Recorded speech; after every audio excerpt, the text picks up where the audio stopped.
And then turn on the TV in the background. We are live. We're live. We This are is- live. This hasn't happened in a long time. Last time we went live was probably who knows when. Years. It's Yeah, been years. It's been years. We used to go live after the rant, right? Regularly. Live that was like after a the rant? thing. Yeah. Whiskey after the rant. Whiskey after the rant. Yeah. Whiskey after the rant. But yeah, celebrating Whiskey in the Six, 10 years in the making. 10 years. How's it feel to be 10 years old? It's kind of weird. It kind of crept up on me. Yeah. Because it wasn't expected, that's for sure. That's like anything, right? It's like time flies. Time flies. It does. I wonder how this works. Like, I don't remember. I guess there's one person in the chat at the moment. How does that work? I don't know. Say hello if you jump in. What should we start with? Oh, well, obviously we're drinking good stuff tonight. Yeah. I don't know if they can see it. You can bring it up here. Okay. So we got that bad boy. Who's that? Oh, Should move- someone's should saying move this. the classic Tom Brady, let's go. There you go. We haven't had enough drinks to start. Well, I haven't had enough drinks to swear yet.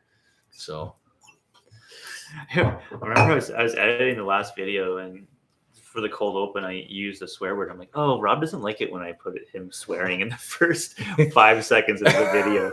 Like, whoops. Silent Tony in the chat. Silent Tony. Silent Tony's here. What's up, man? We got 7 people. Hey, remember when that was like a big deal? Like, we're like, oh wow, we got like 6 people watching us. No, we used to get like 50, 60, Yeah, we used to 100. get a bunch. Back in COVID, no one else had anything better to do than to It's come and true. listen to some idiots talk about whiskey. It was good times. Yeah. I miss those days. We don't go live enough. I think in my 11th year of Whiskey in the Six, I want to do more lives. Who goes live anymore, though? Does anybody? Other than like Aquavita. Yeah, Roy does all the time. Yeah, Yeah. True. That's his whole thing, though. Greetings from Belgium. Hello. Nice to have you. Nice. It's probably a good time in Belgium right now, huh? Is it pronounced Joris or Joris? I think it's Joris. I don't know. I could be wrong. But how would, because Belgium, like the main language is I'm not French. even gonna. You're not going to guess. I want to know. I'm curious. Go lives with tarps off. We have not started drinking enough for that. Tarps I'm off. going to allow you to pick the first. Well, I think we should start with what we came here to drink. The Right? celebratory bottle. The family cask. So the celebratory bottle for tonight is this 1990 summer of 2021 51.9% Glenfarclas family cask that is Coca-Cola dark Mhm. and just a beauty. So we're gonna have a little pour. We're gonna get started. People filing in. What's going on? A little Sunday night? Little Sunday night pour with everybody. Oh yeah, this thing is dark. It's a beauty. I've been good with this. I haven't touched it, although it looks like I have. I haven't touched it since the first night I tried it Really? because I wanted to see how much it opened up. Oh. I've poured it for you. I've poured it for Silent Bob. I poured a dram for Peter White. He came by the other day. Oh yeah, how's Peter White? He's good. Yeah. Yeah. How's Oh, yeah. people filing in? There we go. 4 a.m. What does everybody have in their glass? Peter White just jumped in. Oh, I hope Peter White has this Speak. poured in his glass as we speak. speak of the devil. Been waiting to pour this for an hour. Sorry. We are never tardy. That's or tardy is the wrong word. We are never on time. Tardy is late. Right. Yeah, we're always tardy. That's one common thing for sure is that we would say, hey, like we're starting at X time. And we would Right, always yeah. be like It's like 20 to 8 30. o'clock, It Yeah. would be 8:45. That was a common thing. The first live we set up would be wrong. Set up again. Yeah, people would all be in the wrong We'd be chat. like, we're going to have to waiting. redo this. Audio's not right. Can you guys hear us all right? We haven't done this in a while, as you can tell. Should I get something on the TV in the background? Just so it doesn't look like black screen? I mean, you can put something static up. Yeah, that's what I mean. Yeah. Put on your first video. Let's see. Let's Yeah. go back in time 10 years on whiskey. Dude, What would it be? Whiskey in the 6 on YouTube. I think the first video I ever watched you do was, maybe it was the Drake fake whiskey? That was a few months in. Yeah. My first video. That's probably the first one I watched. Though. That's like meta almost. What a thumbnail. I know. What a thumbnail. All right, let's go to this guy's channel, see what he's all about. Are we gonna do a little bit of like a walk down memory lane today? We should do a walk down memory lane because what was your first video? I don't. So my original first video was Macallan Ruby 2015, and I got rid of that video because it was an absolute train wreck. Like I remember every time I watched it, I cringed so much that I'm like, I can't deal with watching this anymore. I have to delete this. Just because you never edited the videos or just? Oh, I never edited the videos for sure. Right. But it was like I would walk onto set. I don't know if you remember that. I would walk onto set. You would do the old school Ralphie where you would press record and then just walk around. Yeah, that was the thing. How do I get to I don't know how you do it on TV, but you would just click videos and then oldest or Oh, maybe there's a way. Or just scroll down forever until I get to the. This might take a while. In the meantime, how's everybody doing tonight? Anybody have any drinks in glass at the moment? Hopefully nobody gets a seizure with this flashing lights in the background. Yeah, someone's just on the floor. Not something we should be joking about, but I mean, I seriously hope that nobody gets a seizure. Yeah. Well, this is going to take a while. I'm only 2 years. Oh, it's not that long, I guess. So I'm at 915 videos or something like that. Really? You're going to hit 1,000 next year. Yeah. That's a lot. I'm getting there. I guess 100. That's you're averaging almost 90 videos a year. Yeah. That's so many. It's a lot. Does that include shorts and I think lives so. and everything? Yeah. Right. It's and there was a time where, like we said, we were going live after every get together regularly. I mean, you're going live once a week. Yeah. In COVID times. What are your initial thoughts on this whiskey right here? The nose is crazy. This thing is it's so heavy, as it should be. Do you get like gingerbread? I get a lot of stewed fruit. Stewed fruit? Yeah, it's jammy. There's something molassesy from a gingerbread cookie. Yeah. Not the bitter molasses, but a gingerbread cookie molasses. Lots of coffee too. Yeah. A lot of coffee. Here we go. Look at that mug. So remember the times when people used to chirp me for dyeing my beard when I was in my early 30s? You never dyed it, did you? Never. No. I've never dyed my beard. It was just super black. As you can tell, it's just got a nice white patch.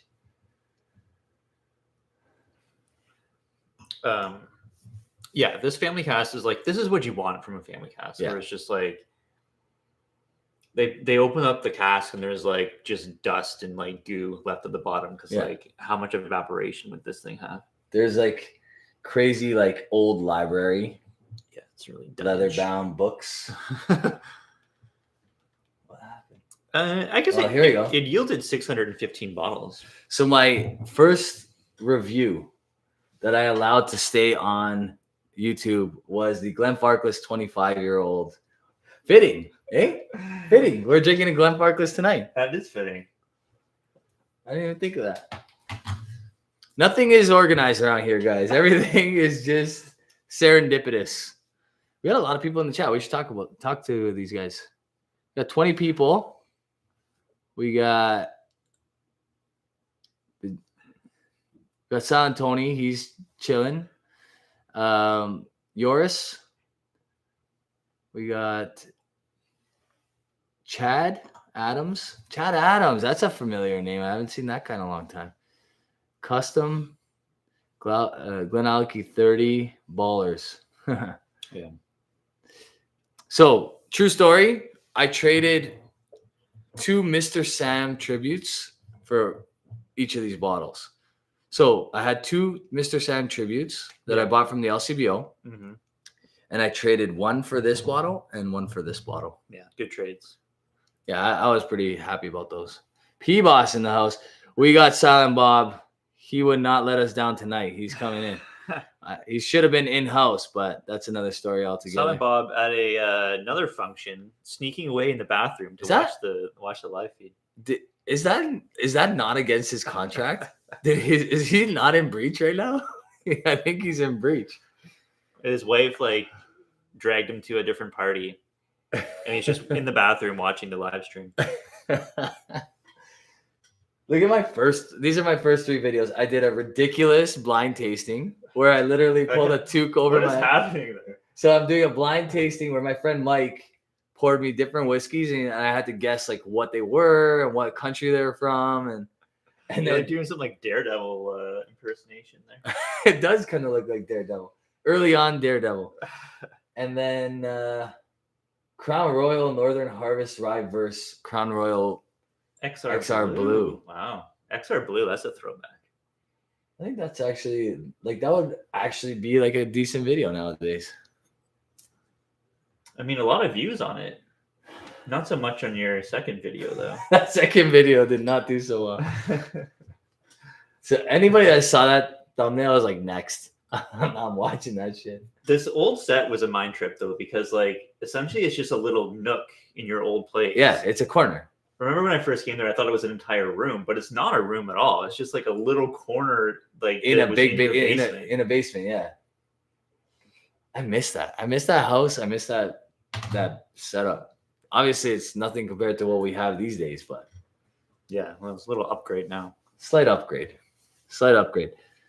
You can nose this Glenfarclas all. I haven't even taken a sip because I'm just loving the nose all day long. So. Kirby Calgary is drinking Bunnahabhain 12 cask strength. Just dropped here in Calgary. No way. What? Buna 12 is in Canada now. That just happened. I think we're gonna witness for the first time. Add to cart.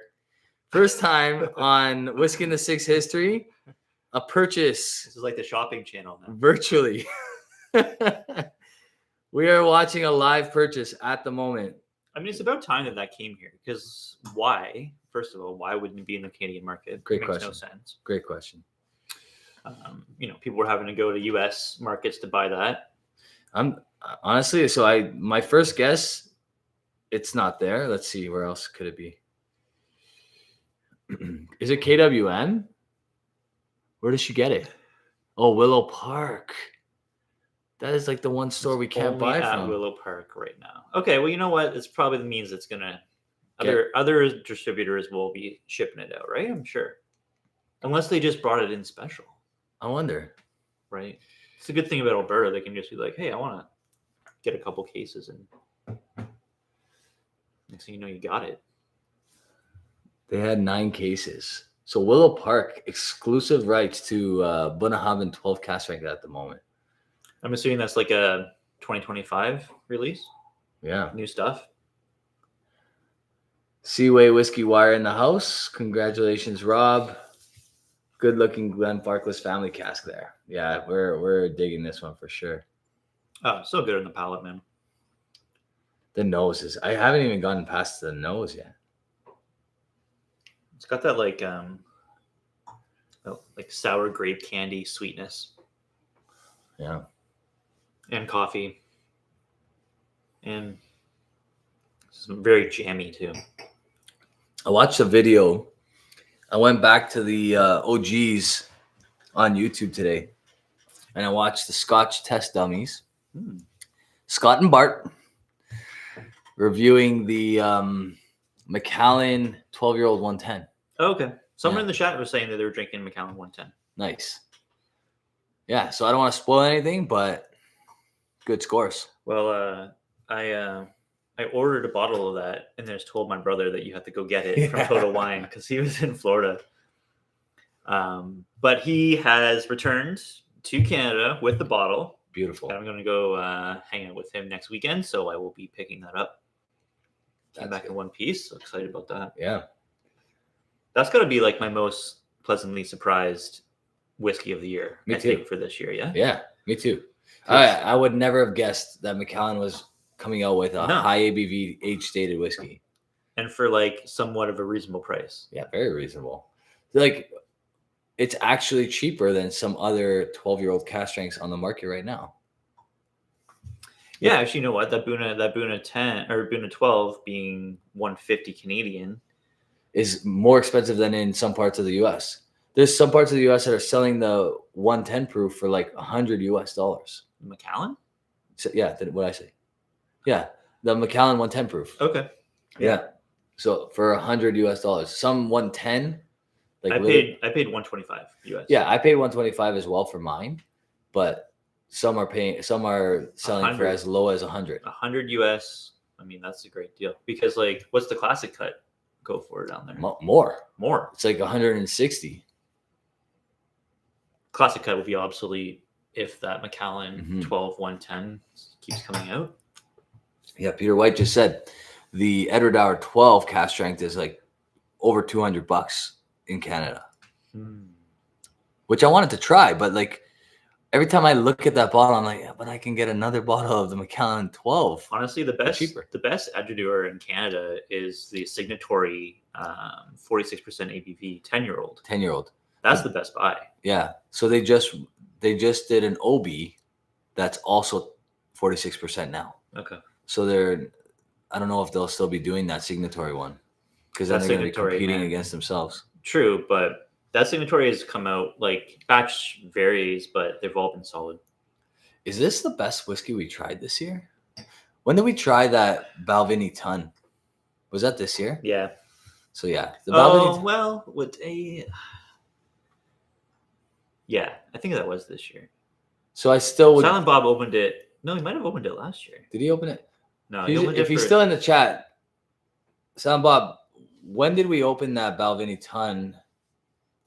Was it in 2025? He's having to work virtually today. Poor guy always has to work. Yeah. It's like, just produce this show while you're out at a holiday party. But that Balvenie Ton, what batch was that? 6? It was batch 4, 6, or 8. I can't remember. 6 or 8. 6 or 8. 6 or 8. A lot of people in the chat now. We have about 27. Very nice to see you all. Thanks for sticking around. Some of you for 10 years. Mm-hmm. Some of you for 10 years. 10 years. Appreciate you guys watching this garbage. Yeah, see, G-Man is saying he just bought Macallan 12-110 for $99.95. Yeah, that's a deal. That's a crazy deal. You can't go wrong with that. You can't even buy the standard 12-year-old in Canada for that price. Yeah. You can't. No. Even in Alberta, it's still $130 on sale. I bet you there's some parts of the US that have the 12 43% at $100 US. Yeah. You know? Or close to it. Hello from Poland. Wow. Hello. Global. Hello from Poland. Hello from Canada to Poland. The sun it's got to be really late or really early there in Poland right now. It's if they're similar to Italy, they're at least 6 hours. So I would say probably maybe 7 hours. So it's like they're probably 7 hours ahead. So it's like 4 a.m. there, no? Yeah, I would think. Yeah. 33 people in the chat. Monday morning, getting up. So for some people, it's already the Whiskey in the 6th anniversary because technically it's tomorrow. Your first video was posted on the 22nd of December. Yeah. And then what does this one say? This one was my second video. Oh, again, this happened. Here we go. Doesn't say because you got to click the actual video, but it's 9 years ago. So it's not officially 10 years ago yet. Right. Right? Because it was, I think this one was posted Christmas Eve. I think that one was posted Christmas Eve. And then the first video we did together was that Octomore rundown. Was almost like, what, a year later? A year or so into it. Yeah. Because we had made a couple trades before that. Mm-hmm. Like that, you were responsible for getting me my first Cavallon Sherry Okay. Solist, Right. and I think I traded. No, I traded you a Hakushu 12-year-old. Hakushu 12, which I still have some. Yeah, you're always good at keeping these bottles for a long period of time. Yeah. I was never good at that. Some people, yeah. So in some places, the Macallan 12 110 goes up to $130 American, which is 100 to 130. Yeah. with exchange, you're looking at about $175, $180, I guess, at that point, right? Yep.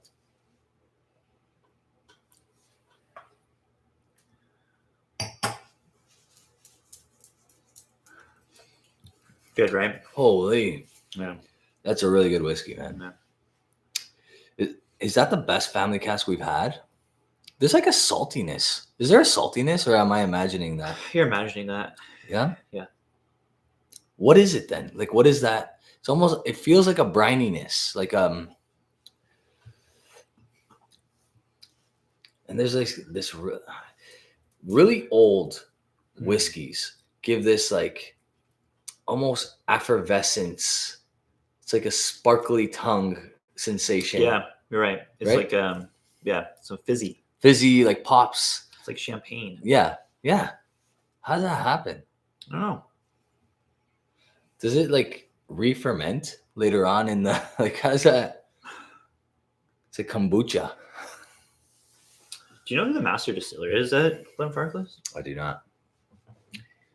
This is bad because, I mean, 10 years in the making, I've not changed who I am. I'm never the type to do like a ton of research on a distillery unless I'm absolutely in love with the distillery.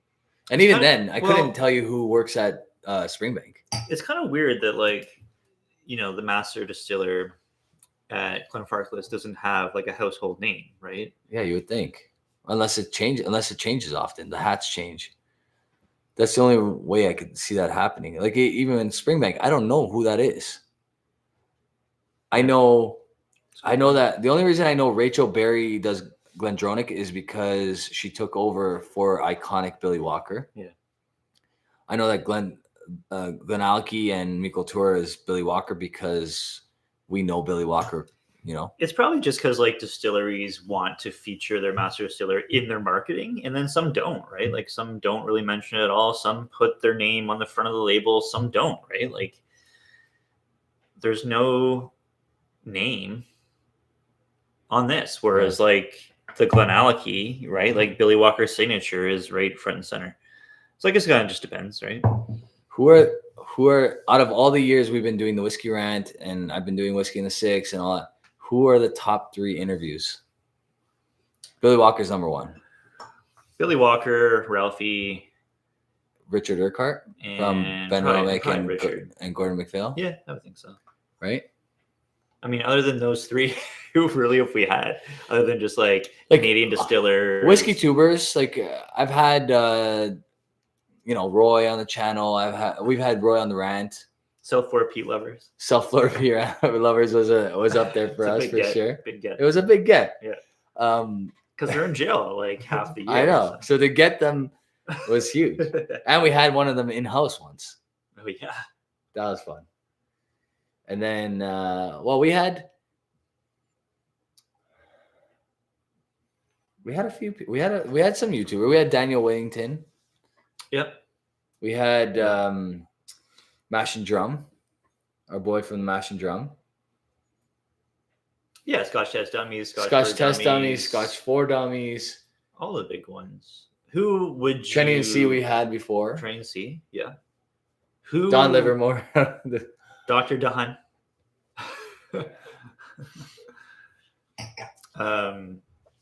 Who would you want to have? Who was your favorite interview that we've done over the years? Who would I want to have? Yeah. Who's like... I want to talk to somebody at Macallan, like high up there. Yeah.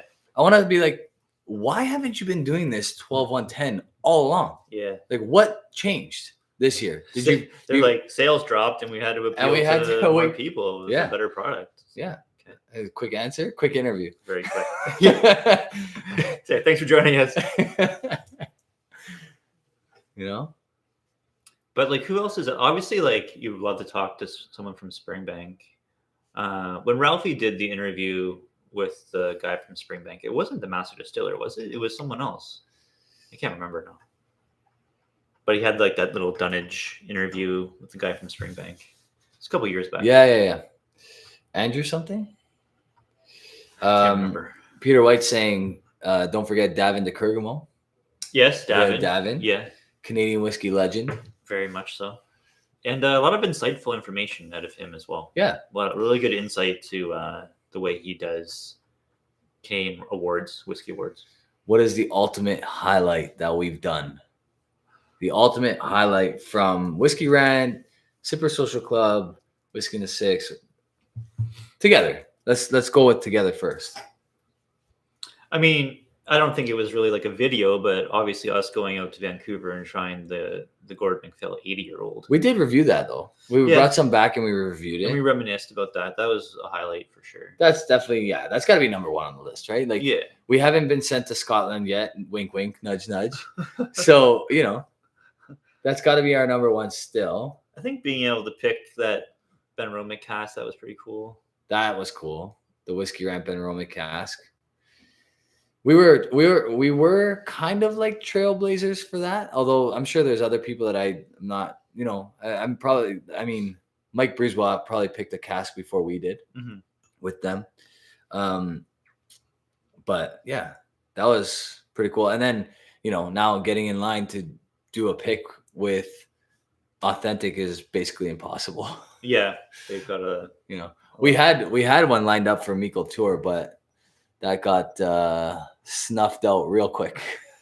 Shout out to Trinity and C. They just did a pick with Shelter Point. Shelter Point pick. I want to try that. It looks good. 5-year-old. Is malted and unmalted barley? Malted and unmalted barley. It looks really interesting. All in a virgin oak cask. Char number 4. Okay, it came out dark. Dark. Yeah. Yeah, like super dark. So that's gotta be a wild whiskey, eh? Yeah. Yeah, I would think it's pretty good. Because the Ripple Rock is my favorite from Shelter Point too. So I would assume that kind of style. Yeah, it's got that virgin oak flair. Right. The Halloween shows. Peter White's saying the Halloween shows were definitely a highlight. The Halloween specials. Yeah. Those were so much fun. They were a lot of fun. The last one we did was really cool. Maybe because I was a part of it. The 7 spoof, like This Side Up. Yeah. We spent a lot of time on that one. That took a lot of effort. I think that's probably why we haven't done one since. It's like I thought that was like so good, and I really loved the way that came out. And then trying to think of a one that would be on par. Your Purge one was my favorite, to be honest with you. The Purge one. The Purge one is like my favorite because it's just it was like it had elements of like everything funny, and it was just good. It was really good. I like the Purge one was good. I think that's a lot of people's favorites for sure. Yeah. But yeah, those were great. I think next year we'll get back into doing that, and we'll plan it out so it's not as daunting. Yeah. Get it done in the late summer so it's not as rushed in October to finish it up. So one thing that's happened in the last 10 years is I now need glasses, and reading those chats is nowhere near as easy as it used to be. You gotta zoom in. I know. Get the big font. I mean, we do have the computer pretty far away. It's pretty far back. Closer? Let's see. I think we can without. Yeah, no, it's still good. Yeah. So, Laborojo. I don't know. I'm sorry if I butcher your names here. How many bottles in the collection now? I think open. Not sure. I haven't counted, but I'm gonna say close to 130 open bottles. 150 open bottles. Do you actually count? I've kind of done like a ballpark count, but I always forget to count like something, like the bottles on that table over there for the Whiskey Rant tournament, the Canadian Whiskey Tournament. You have a lot when it spills over. Where like your normal shelves can't handle it, and there's like stuff on the floor, there's stuff in cupboards, there's stuff upstairs, downstairs. Yep. You got stuff at your folks' house probably, right? Oh yeah, I bring stuff to my in-laws. I bring stuff to my parents' house. Right. So who knows how many actual open bottles? My brothers all have some. Yeah, because My when you go brother-in-law over there, is- you got to have something you want to drink, so you got to bring a couple over. Yeah, I'm not like taking a chance on them supplying good No, whiskey. no. So No. so there's a lot of that.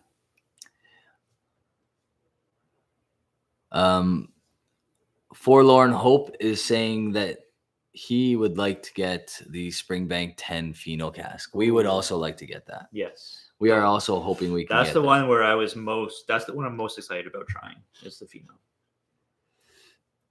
The person from Poland never told us what time it is at the. In Yeah, Poland. they did. They did. They said 4 a.m. or something. Oh wow. Yeah. After you reviewed the Bal Blair 1992 release, a buddy picked one up and loved it so much he drank the entire bottle with his uncles in one night. That was a great bottle. That was. I remember that one. Remember when you were able to just click a comment and it would appear? Oh, you could highlight it. Well, you know why that was StreamYard, I think, that we used to be able to do that. Yeah, we don't have the good StreamYard software up right now. Yeah. We should talk about the our favorite whiskeys that we've tried on the show. Like, what's your favorite? What's your highest score? Do you even know? Your highest ever score? It's between the Mortlock, the Gordon MacPhail Mortlock 1987 that we had, The one which that was a 95. darker than this. Darker than that. And it was a refill sherry cask. Yeah. How's that even possible? It probably tasted very similar to this.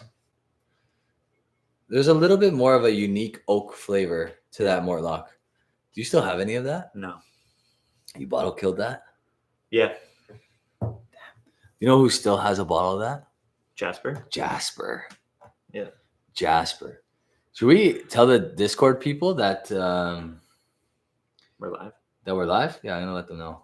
So you scored the Mortlock, one of your highest scores. What else would be up there? That Balvenie ton. Yeah. That Balvenie ton 1401, yeah? Mm-hmm. 1401 batch 6 or 8 or Yeah. whatever it was. Obviously we did score the Gordon MacPhail 80-year-old. Yeah, I don't mean, think it was realistically necessarily- speaking, that probably doesn't really count. no, it doesn't count because there's You never really had a bottle. no, yeah, exactly. We never really scored stuff that we never had a bottle of. We would, but it wasn't like a realistic score. Springbank? Best Springbank you've ever had? Best Springbank I've ever had? That's a tough question because It's got to be between remember- the 21s from 2009. 19. Sorry, yeah, 2019. Yeah. The 21 was phenomenal that year. So good. 2020 was good too. 2020 was that dark 21-year-old, remember? It was like rum. Did it have rum cask and port cask? That was the 2019. Yeah. No. 2019 was rum and bourbon cask, I think. Right. And the 2020 was Have some port. port. It was dark. Port sherry and rum, maybe. Peter White's saying, did you score the Broras? We did. What did we score the 38? Yeah, so the Brewer 38 was my biggest score ever at 95. 95. Yeah, I don't think either of us have exceeded 95 yet. No. That's crazy. So what the heck do we drink to exceed 95? I think that 1401 was a 95 in today's scoring, which for me means that it's my highest score. Yeah, that's a good question. So if there was a Balvenie ton 1401 and a Brewer 38 and you could pick one, what are you going to pick? I think based on what I've tasted, I would take that Balvenie ton. Just because it's so like crazy well-rounded, different. Like, Yeah. you know, it's just The Balvenie you're going to drink quicker because you could crush it's that so thing. crushable. Whereas the Brewer is more of like a sit back and relax. The brewer, yeah, you need more time with that brewer. Like, yeah. The other top shelf, Dustin, what's up, buddy? He's saying the 45% port, 55% rum cask was the 2019. So you were right. 30% bourbon, 30% rum, 25 sherry, 15 port for the darker Yes. 2020. I love that 2019, man. I wish I just bought like 3 of each. I had a second one that I used in a trade. Yeah. Why the hell did I do that? I don't know. Like, so stupid. We were paying what, like $400? $400. $400. It's like, it's hard, right? It's like there's always something you want to buy. That's the thing. Like, allocating $400 even now is tough. Yeah. Even now it's tough. Yeah. You know? Well, speaking about Springbank, maybe I should pour a little of this. This is not Springbank. This is the chick. Mm-hmm. I thought this. Why didn't I think this was Springbank? Because it's a Westy sponge. Okay. I'll just go with this then. All right. I'm going with whatever. I'm riding your coattails here. Okay. This bottle needs to be killed eventually. It's getting to the point where it's been open for so long that it just needs. That's a big kill. We can't kill that. I'm not going to say tonight, but I'm saying like within the next year, this needs to go. You know. Leave it here. I don't think that'll be too hard. No, but I probably just owe you enough that I should just leave this here. But nah, you don't owe me anything, man. We're a team. Teammates don't owe each other anything. Although apparently Matthews owes Marner a career because the guy sucks right now. Yeah, you know we couldn't go too long without bashing the Leafs. Right? We didn't cheer. We don't do that very often. But cheers, man. Cheers. 10 years. Anniversary, yes. It's been a while since we tried this, no? Yeah. Got to do a little roly-poly. Roly-poly. Shaky. Try to let that sit for a minute. Yeah, I got to let it sit. Oh, man. This was like old Highland Park. Nobody knows how good that is. Nobody knows how good this particular bottle is. This is one of my highest ranking bottles, too. Yeah, I was going to say, this probably got a really high score. That was up there. That was like a 93 for me. Remember when we had the 25 and thought it was phenomenal? But this is like leagues above the old 25. There's literally either like sugar or salt resin on the side of this bottle because of like how old. Like, what is that? Is that salt? It might be salt, dude. It might be salt. It's not salt. It might be the salt from the liquid. It's not salt. It could be. Why can't that be salt? It's like a resin. Oh my gosh. This is why that Balvenie is so good. Because there's an element of what you get in that Balvenie. That ton. There's like this like the nose on this whiskey is stupid. I love this old labeling too, you know. Apparently they're going back to these bottles and like similar labeling to this style. They should. I wish they were more reasonable in price. Yeah. Highland Park needs to take notes from their brother company and come out with a 12-year-old cask strength at, or a 12-year-old 110 proof, same idea. We paid what, $850 for these? We got those at a good deal, which was a great deal. Yeah. How much is the Highland Park 30 nowadays? Like $3,000. $3,000. Yeah. $3,000. Sasha's in the house. What's going on, buddy?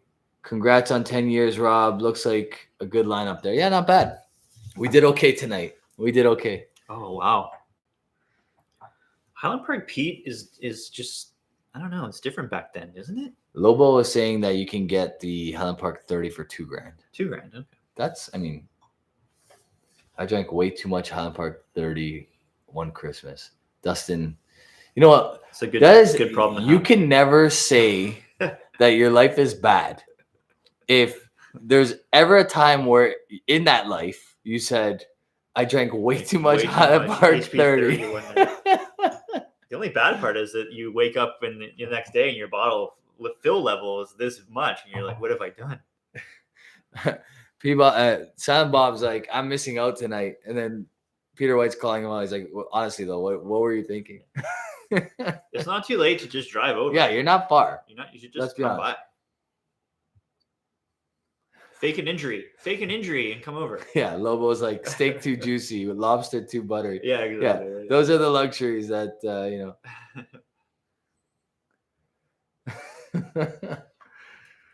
Oh man, was a bottle kill on that Highland Park 30? You started from halfway.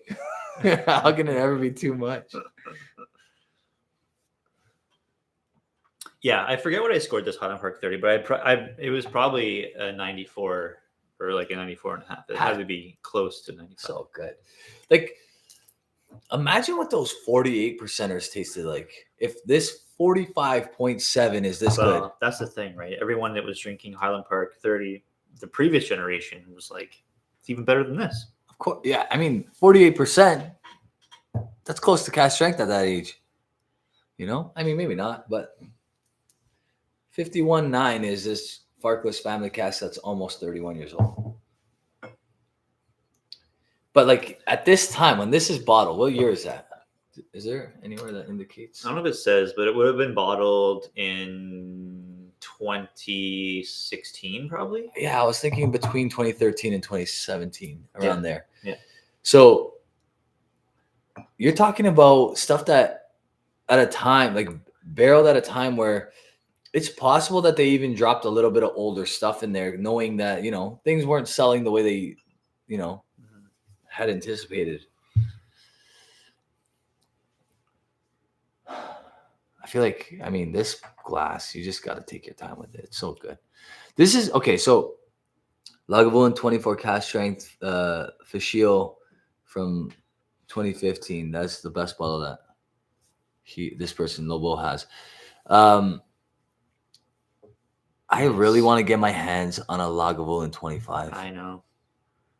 Someone recently told me they have a Lagavulin 25 just like sitting in their house, like it was a gift from their brother.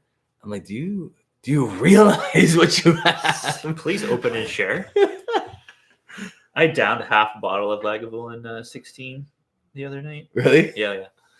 You went hard, eh? Yeah. I mean, no, I didn't even go hard. It's just so easy to drink. Easy drinking. It's so easy to drink. It's super easy. And that was the one that Silent Bob got me, and it was like, I don't know, it's from 2015 or something. It's an older one. It's an older one. Yeah. But it's so crushable, man. It is so crushable. It's the most crushable peated scotch that I probably have ever had. Yeah. Like heavily peated. I'm not talking like Springbank peated. I'm talking like Isla peated. Yeah. It's so easy to drink. So easy to drink.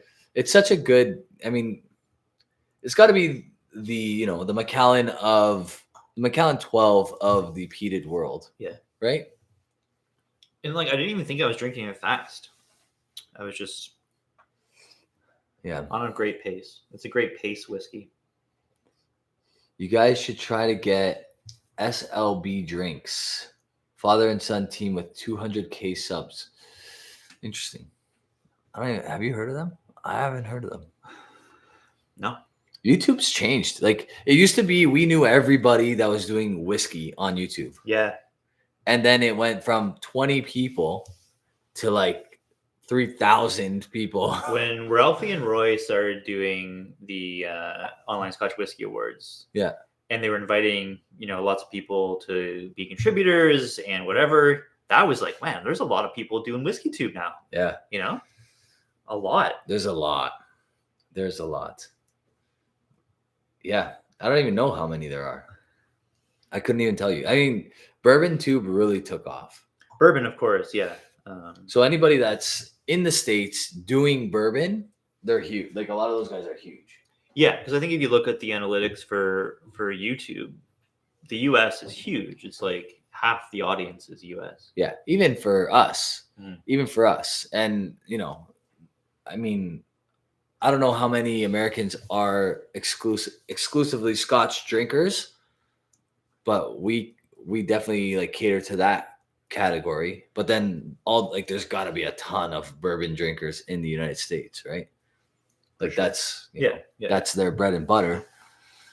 Yeah, because bourbon a lot more accessible than Scotch whiskey. Oh yeah, sure. Yeah. I mean, it seems like Dustin gets some pretty good stuff. Oh yeah. You know what I mean? Like he seems like a Scotch first kind of guy. Mike as well from Top Shelf. Every sip of this Highland Park is better and better. Yeah. It's so good.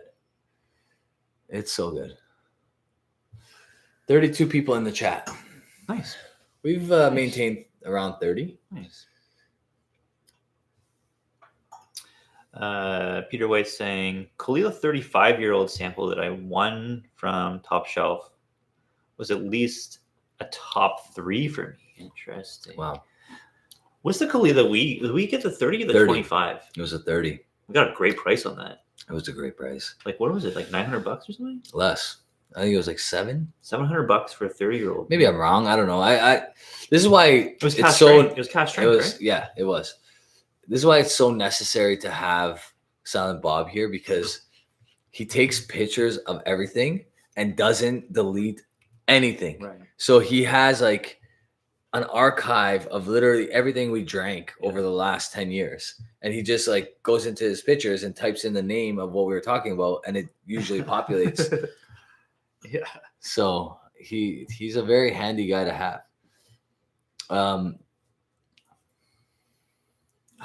A lot of bourbon channels are infomercials for their picks now. Yeah. I see that. Yeah, because there's a lot of picks happening in the US, right?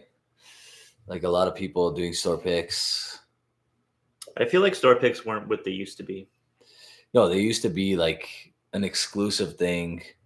Really, really good. Those Knob Creek store picks that you had a while back, those are great. Yes. Those are great. Shout out to Oaks Liquors in California.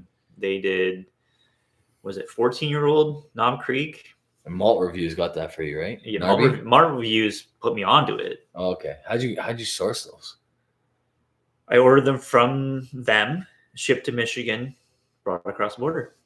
Just like I always used to do. I know. I miss that. I do miss those days. I miss those days where I would. How do we get that going? I would go to Port Huron and I would have like 12 bottles waiting for me, and just pick them all up and bring them right across. Can we figure out a way to get a box in Buffalo somewhere? You can. 100%. We should try that. That's what I got. It's just a PO box, or not even a PO box. It wasn't a PO box. It was a real address. What are the shipping like regulations in New York State though? Because if it's you're right, like Michigan might be a lot like less stingy. Right. Yeah, state to state shipping is, I don't know what they've done with it. There's a lot of like states that won't allow it to happen, right? That was back in those days too, where like, Facebook groups were doing like lottos, like they were doing, people were running lottos for bottles. Oh, yeah. There was like 20 a night. It was crazy. It was like the Wild West. It was wild of man. Facebook. It was wild. Every single Pappy Van Winkle, every single like crazy bourbon I've ever got was like pretty much winning those lottos. Yeah, or poker. Or poker. Or you would win a lot of poker games. You would win a lot of poker games. I did have some good luck on the poker tables. That was cool too. Where like you would just, someone put up a bottle, everyone would pitch in $25. The winner gets the bottle. Yep. It'll turn like one table tournament. Man, back in the day, dude. That was the heyday. That was a good time. It was good times. Yeah. Mash and Drum just launched his own bourbon brand. That's crazy. He's got his own brand. I did actually. Oh yeah, that's right. I remember him saying that he was doing an independent bottler. Yep. Nice. Well, you know what? He's probably well connected. He can probably get his hands on some really nice casks. So it's good. And really, if you're gonna focus on anything right now, as far as independent bottling goes, bourbon might be the way to do it, because you could probably get some deals on some casks, man. That's like what I'm there's thinking. probably a lot of producers who are like, we're not selling much here. Yeah. Yeah. So bourbon might be the way, because go like cherry pick some barrels that are really good. That's it. Yeah. Go buy a younger George T. Stagg barrel and turn that into I don't think Buffalo Trace is having problems selling George T. Stagg. No. But like, yeah, there's all those producers that like, I'm sure there's some really nice stuff out there that aren't selling. But yeah, you're going to see a lot of that. You're going to see a lot of deals on whiskey coming up in the next 2 years, I feel. Next to the Glenfarclas family cask, I guess my only argument with the Highland Park is that it's a little light, right? Like it drinks a little light, but it's so delicious. Like I've always loved this like grapey kind of note that I get on the finish of this whiskey, like a fresh green grape, but like those wine style green grapes that you can like pop into, like, have you ever, like, the thick skin that, like, have you ever tried them? Muscatel. So they're, yeah, similar, but like there's a specific type of grape that you can literally just pop them, and like the insides are like a gelatin. Was it a wine grape? Yes, it's Yeah. a wine grape. Yeah, that's what I get, Yeah. the wine grape style from these guys. And then you get that little like heathered peat, little subtle peat there. Silent Bob's dropping a hint. He's like, I need to revisit that Highland Park 30. Mm. You know what? I know somebody that has a Highland Park 30 unopened. Maybe that guy will open it soon.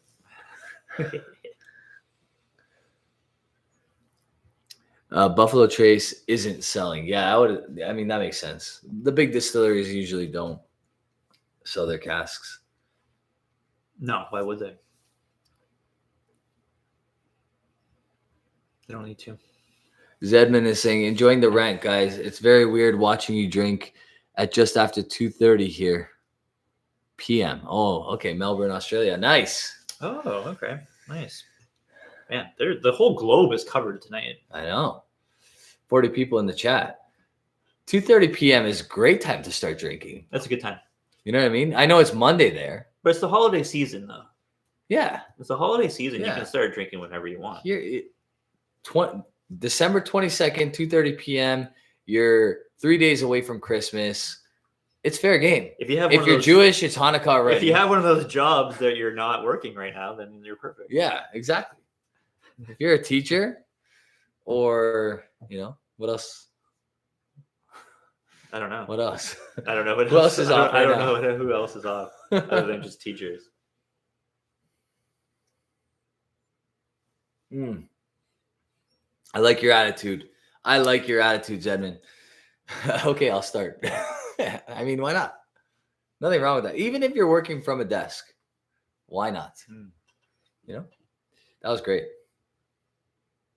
Yeah, Highland Park 30. Highland Park 30. You cannot go wrong with that. Cannot go wrong with that. All right. Well, you got 2 more glasses there. I got to grab a couple more for myself. Well, what do you want to go to next, though? Should we go the Jag, because we just came off of a Highland Park? You want to go? Okay. Let's go the Jag, and then we'll go Bunnahabhain 30.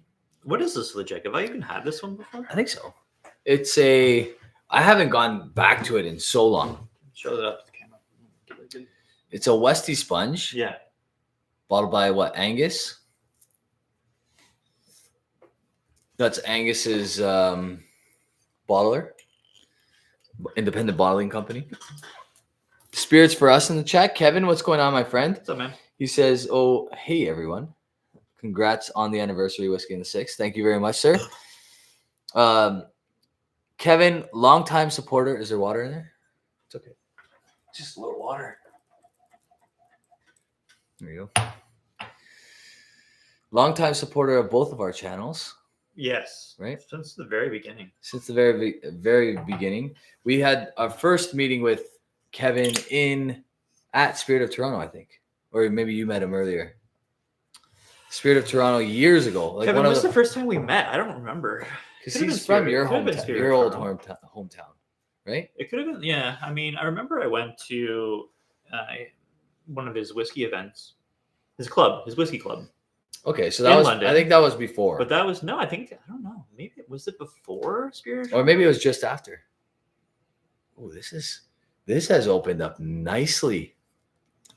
This is smelling great. Nice. What do we got going on here? This is obviously a sherry cask. So it's 29 years old, Le Jag, in a first fill sherry. Distilled at Tobermory Distillery. 50%? 52% on the dot.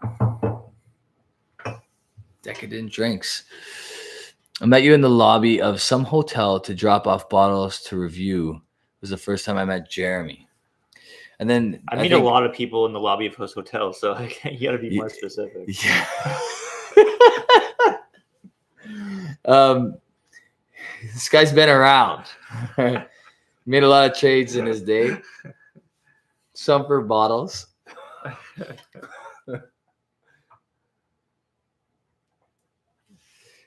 Damn, this smells good. What a beautiful nose. Yeah, but it didn't always smell this way. Like, my biggest criticism of this bottle is that the nose was kind of mute Really? originally. Okay.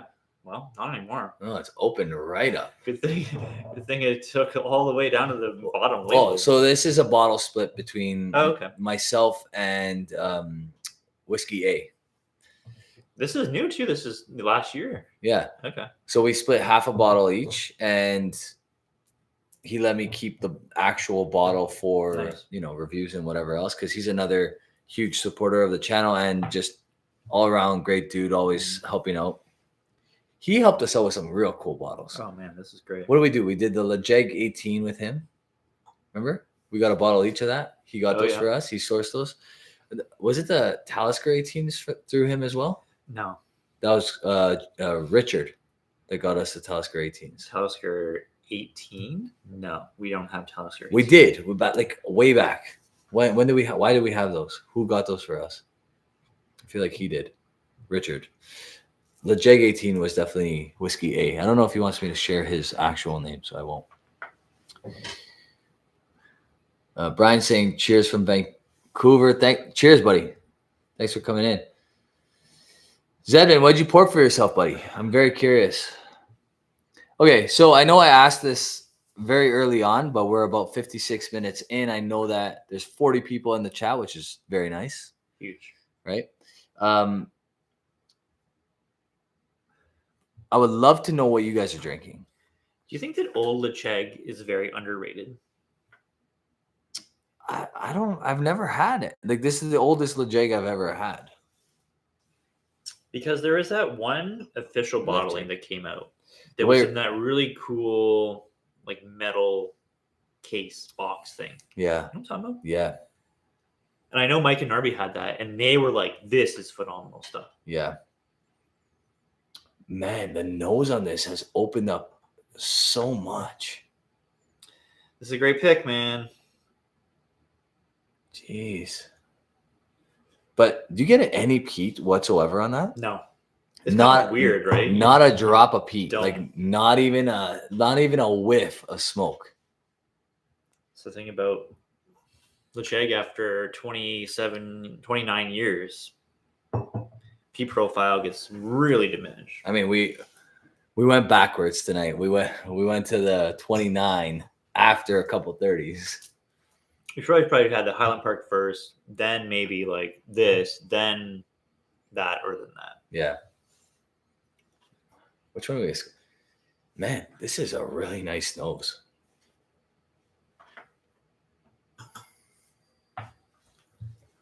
Whew, man. This is the problem with drinking like epic stuff like this, you know? I don't remember tasting that good. It's like now we got to go and drink something.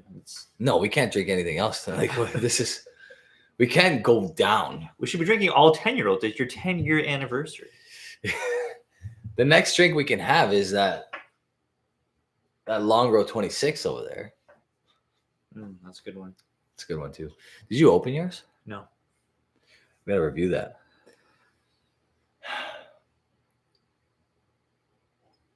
Man, this is crazy good.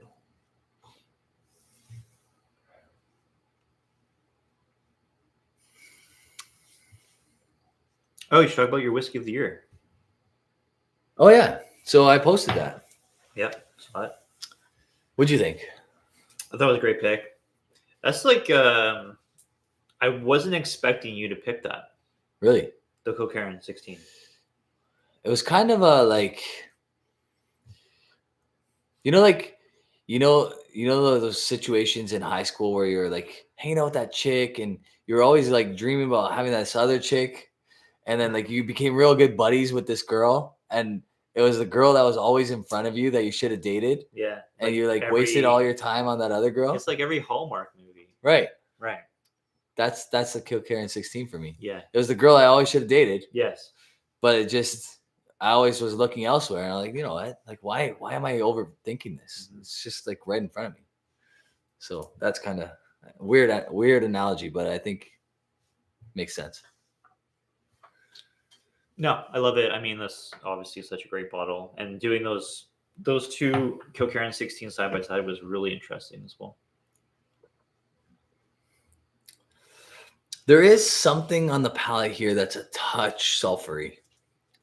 You getting that? I was gonna say like mineral, but maybe It's the hint, like the smallest hint of that, like chimney smoke, like pencil shading. matchstick. Matchstick, yeah. I'll do that like matchstick. Right, and I'm not upset with it, but it's the only thing making this the fourth best whiskey on this this. Yeah, because the nose is phenomenal. Unreal nose.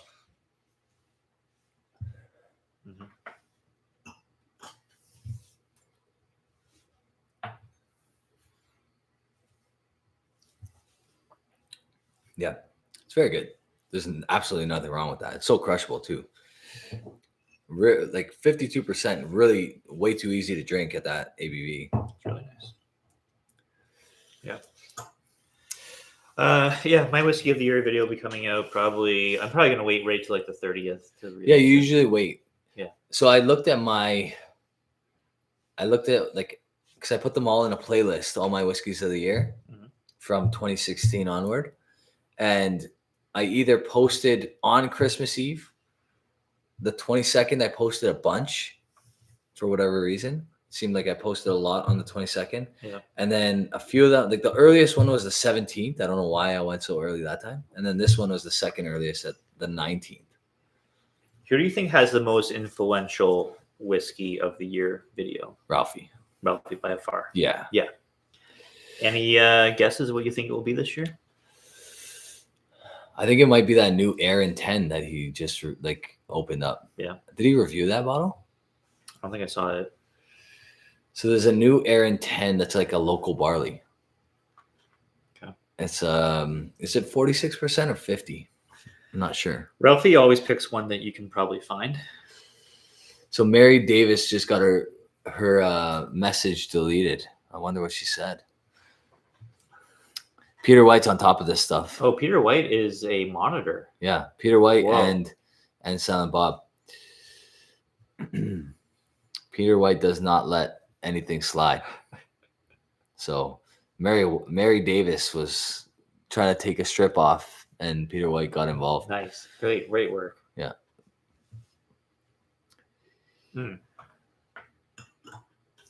Yeah, I think you're right. I think Ralphie by far has the most influential whiskey of the year.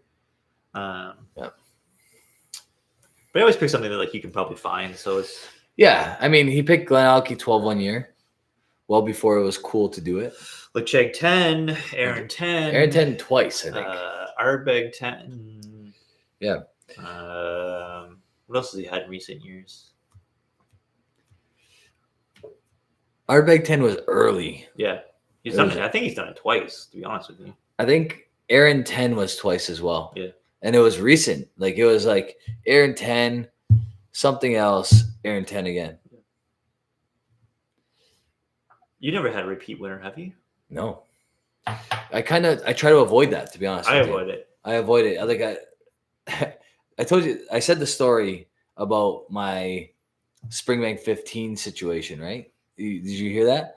So yeah, you thought you picked it. I thought I picked it. So then the next year I didn't pick it, thinking that I picked it the previous year, and I didn't pick it either of those years. So it should have been Whiskey of the Year twice, and didn't get to be Whiskey of the Year ever. Spoiler alert: my whiskey of the year this year is an 18-year-old Scotch. That's all I'm gonna say. Don't try to guess. I won't guess. Don't try to guess. But I will. I probably know just based on knowing you. Yeah, you know. But it's one you can find. Yeah, I think it's good value. It's 18 years old. There's some really good value 18-year-olds out there. Yeah. You know. Mm-hmm. If it's the one I'm thinking of, then I'm happy you picked it, because I almost put it on my list, and I was like, I think I put it on my list the year before, or I had reviewed it the year before, so there was a reason why I wasn't able to put it on my list.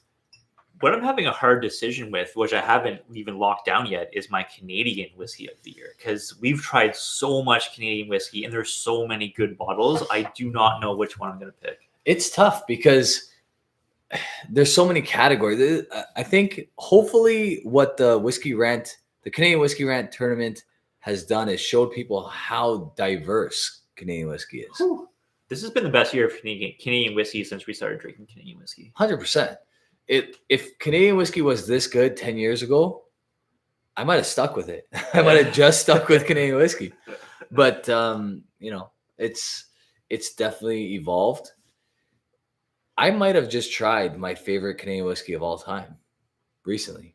Two Brewers Batch 50. I really like that whiskey. That's got to be up there.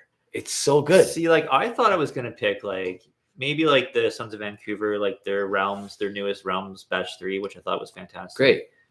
But that Batch 50 from Two Brewers had me second guessing everything now. It's a 14-year-old cask strength single malt that spent almost 12 years in virgin oak and then 2 years in bourbon cask. I think it's only 3 casks total. And I think one of them spent 11 years in virgin oak and the other 2 spent 12 years in virgin oak. And then the rest of the time was in an ex-bourbon cask each. Great stuff out of Canada. What are you going to say for World Whiskey of the Year? For this year, because I haven't tried a crazy amount of world whiskey, I would say it's probably the Cavallon Fino pick from our boys. Truth Malter. Larry. Yeah. Truth Malters. Yeah. I mean, obviously, I've had some good Cavallans. Their 30th anniversary, Oloroso was pretty solid. But really, like, we haven't had that much world whiskey this year. Like, even on the Oswas, like, What did you pick? I don't even know. Like, I had almost nothing. The only stuff we buy is Cavalan. So because it's the Oswas, so it's a Scotch. I picked Canadian whiskey for that. Yeah. Because technically it's non-malt. Yeah.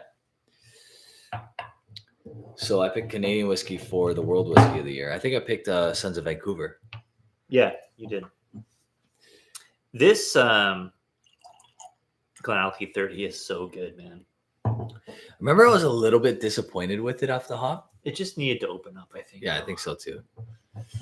It's so weird. Like, I don't think you would peg this as Glenalchie though. Because it's, first of all, like, it's so off profile for them. Yeah. But it's like, I get it, because it's like, it's 30-year-old stuff that was there and just sitting. And it spent the most amount of time from the original. Yeah. Yeah, but the nose. Where did he finish this in? It's Oloroso MPX? I think so. I think it's both. Mm-hmm. There's like a peanut brittle like nose. 100%. Right? Yeah. And I've only ever found a sherried Glenalchie to do that. Yeah. There was a pick that Jasper brought over once. It was a smaller bottle. It was a single cask Glenalchie. Do you remember this? And it was like literally peanut brittle in a bottle. Was it Whiskey Agency? Like, what was the? No, it was a Glenalchie OB. Yeah, it was an OB. It was an OB, but it was like it was an anniversary edition. I can't remember what the reasoning, like what was behind that one.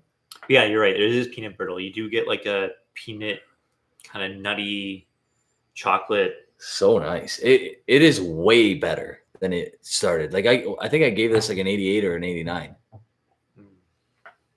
And it's way better.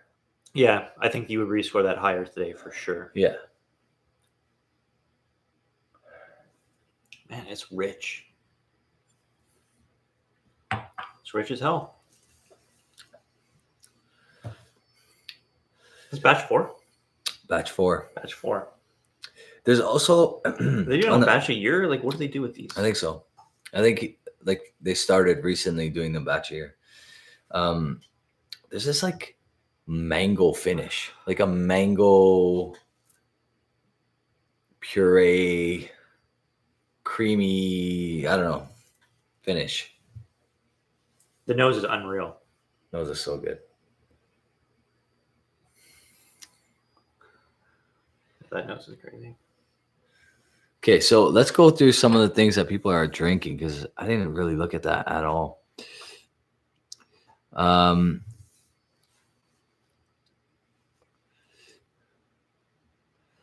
Muraria I think Ralphie will pick Glen Scotia at 12. Interesting. Yeah. Okay.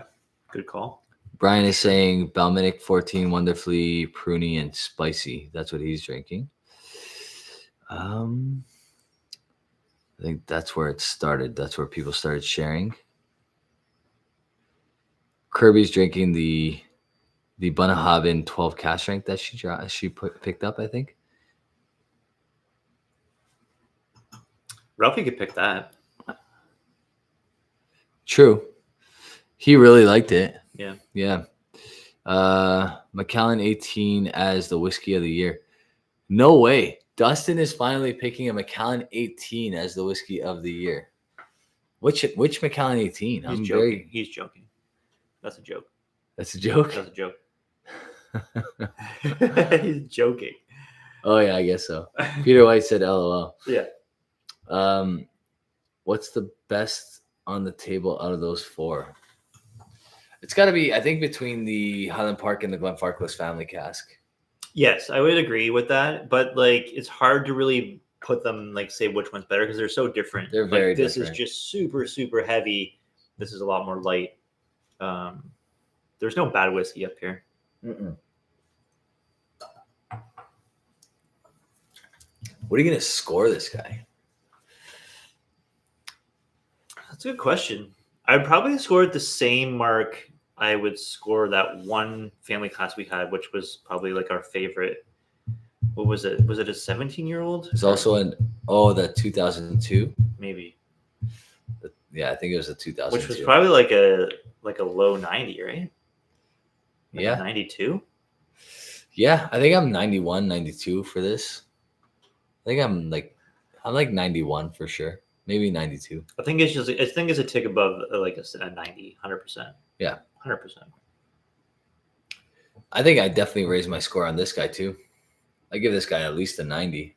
We might have scored that on the rant, did we? We did. We did the Glen out. What did we score it? I think you gave it a 90, 91. Okay. Yeah. Or 90 and a half or something like that. And I gave it an 89 or something like that. 88, 89. I was higher on it. You were higher because like I find that you and I are both a little harder on the bottles that we buy because we're like we're the ones that paid the money on it.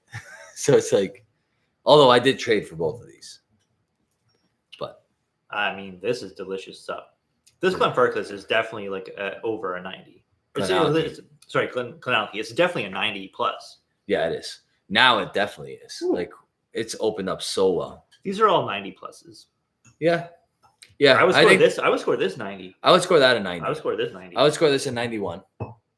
This is probably a 92. Yep. This is probably, I'm going to stick with my original mark, which I think was like a 93. I think I scored a 94. I think it's a 93 or 94. Like you said, it's tough. It's tough in this lineup because it's being overpowered by heavier ABV, right? 49.1. You can compare these two together because they are similar in the respect that they're heavy. They're heavier. 49.1, 51.9, and then 52. Mm-hmm. You know, so they're all significantly higher than the Highland Park, right? Yep. Westy Sponge for sale here at $1,300 US. Wow, it's that expensive now? I didn't know that. The nose on this Glenalky is crazy nice now.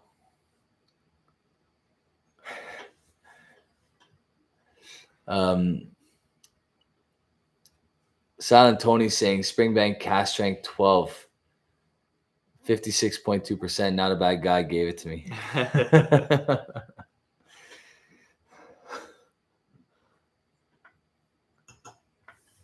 The Springbank 12 cask strength. That was the Oswa's whiskey of the year. Hard to argue. SMOS Lajeg 16. The Hugo Boss is drinking. So many cool independent bottlers out there now. Wow. The Glenalky 30 here in Austin is $1,900. That's US dollars? Yeah. You traded for it. I traded for it. For something you paid $800 for? No, Mr. Sam. Yeah. How much That's you pay for Mr. Sam? sub $300 Canadian. What? Yeah. I thought it was 800. It's like 280 or 3. And what's the resale value? 350? What's the resale value on Mr. Sam? 1,000? It's like $1,500. What? It's a lot. On auction, I think one went for like, Bourbon is stupid. I know. Those Mr. Sam's, like I've only tried one, but I didn't Okay, think it was sorry. anything Peter Wright special. said Mr. Sam was $350 Canadian. Okay. Sorry, I apologize. Well, you're right there, but $350 Canadian.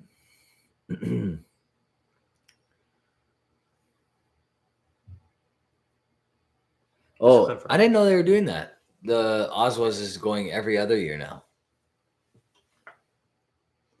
I didn't know that. Did you know that? I did not know that. Did they say that at the end of the stream? We need to go live more often because you and I are the most ill-informed whiskey tubers on the planet. So when we go live, we find out things that we haven't we find out things. I just watch cigar and coffee content now, so I'm way out of the loop. I mean to watch those lives all the time. I mean to watch them. I just never get a chance because my kids are like wide awake at that time when Roy goes live. So it's never a chance. What are you looking for? Glenfarclas? Yeah, that's this one. I know Where's that one. I have a different glass for each, so I know. Yeah, I know. The whiskeys are so different. You can tell just by the nose, yeah. The nose in the glass.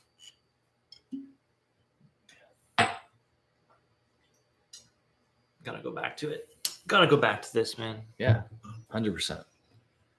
Oh, the coffee note. I think this is probably the best coffee note on a Scotch I've ever had. Really? In my life. Man, that should bump up the score right there.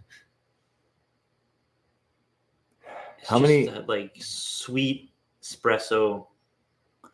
So, man. Silent Tony's asking, how much would you drop for a new Glendronach 40-year-old? Official bottling? Official bottling, yeah. I don't know. That's a good question. That's like one of those things where like I'm probably not even considering it unless I tried it first.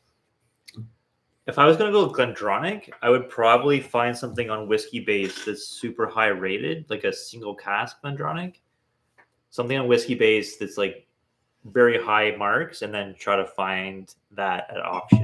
If I'm gonna spend what it's gonna cost for a 40-year-old, I would do that. If I'm not gonna try it first, I think I would go after some of those Grandiers first. Oh, yeah, I would go for the Grandeur because the Grandeur, I think you're guaranteed it's gonna be good. Yeah. So there's a question: which Farkless family cask it is? 1990, bottled in summer 2021. 51.9% ABV. P-Boss said Glenalky 30, Jeremy gave 91, and Rob gave an 89. So this guy's doing his homework from abroad. Producing.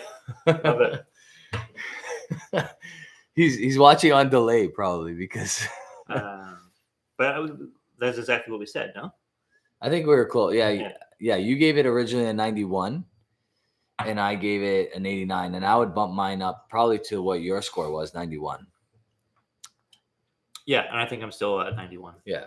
Yeah, or maybe I'll go maybe a half tick higher. Yeah, because it has opened up. It's opened up. It's gotten better. It's so good. I'm sipping it right now. It's unbelievable. Honestly, the struggle is real, Rob.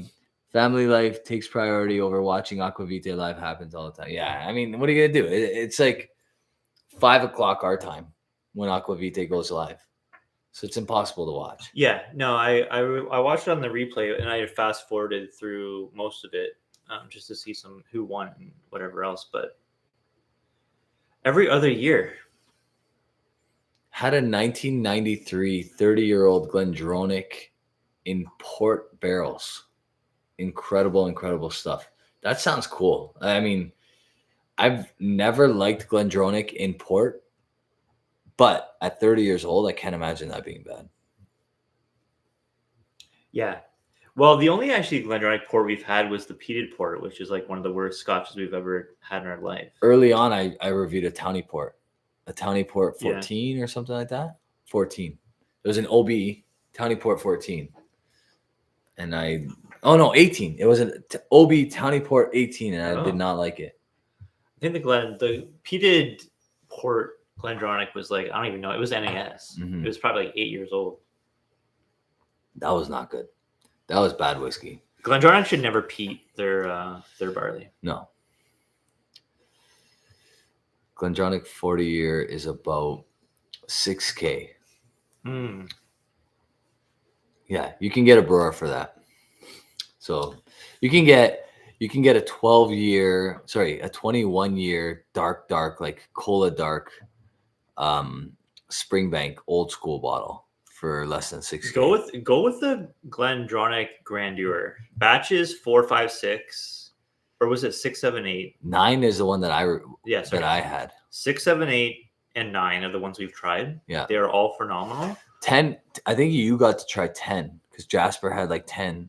I think you went to Rohit's house and tried 9, 10, and 11. No, No, it wasn't 9, 10, 11. It was 7, 8, 9. No, 7. 6, 7, 8. 7 was the one that I had that I traded in because I said there was something wrong sulfur. with that bottle. Oh, it was corked. Yeah. And then they gave me a 9.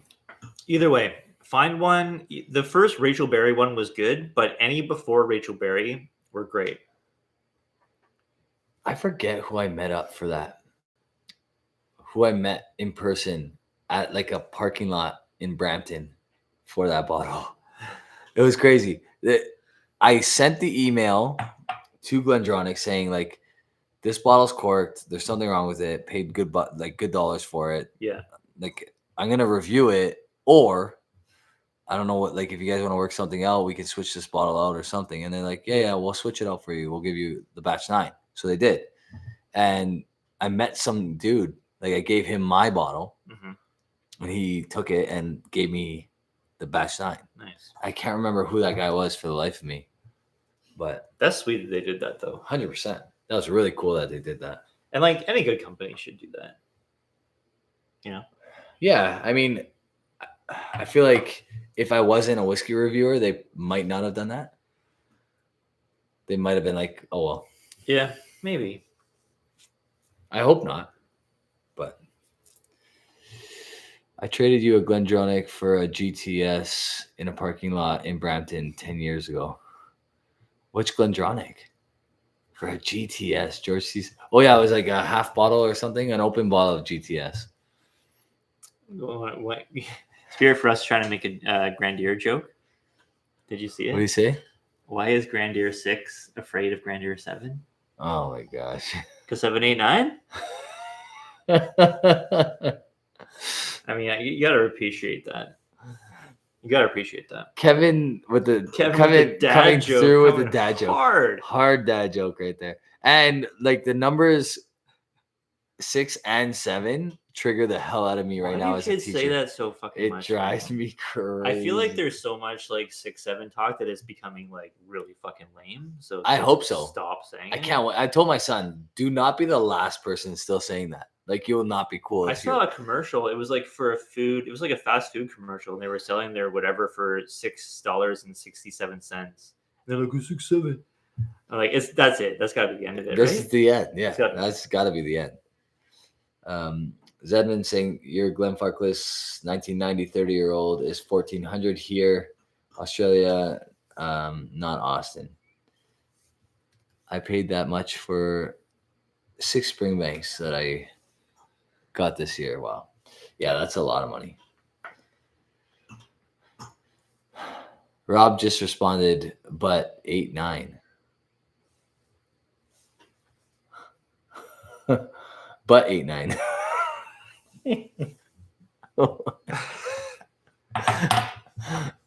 Oh boy. It's getting super dad jokey in this comment. Yeah.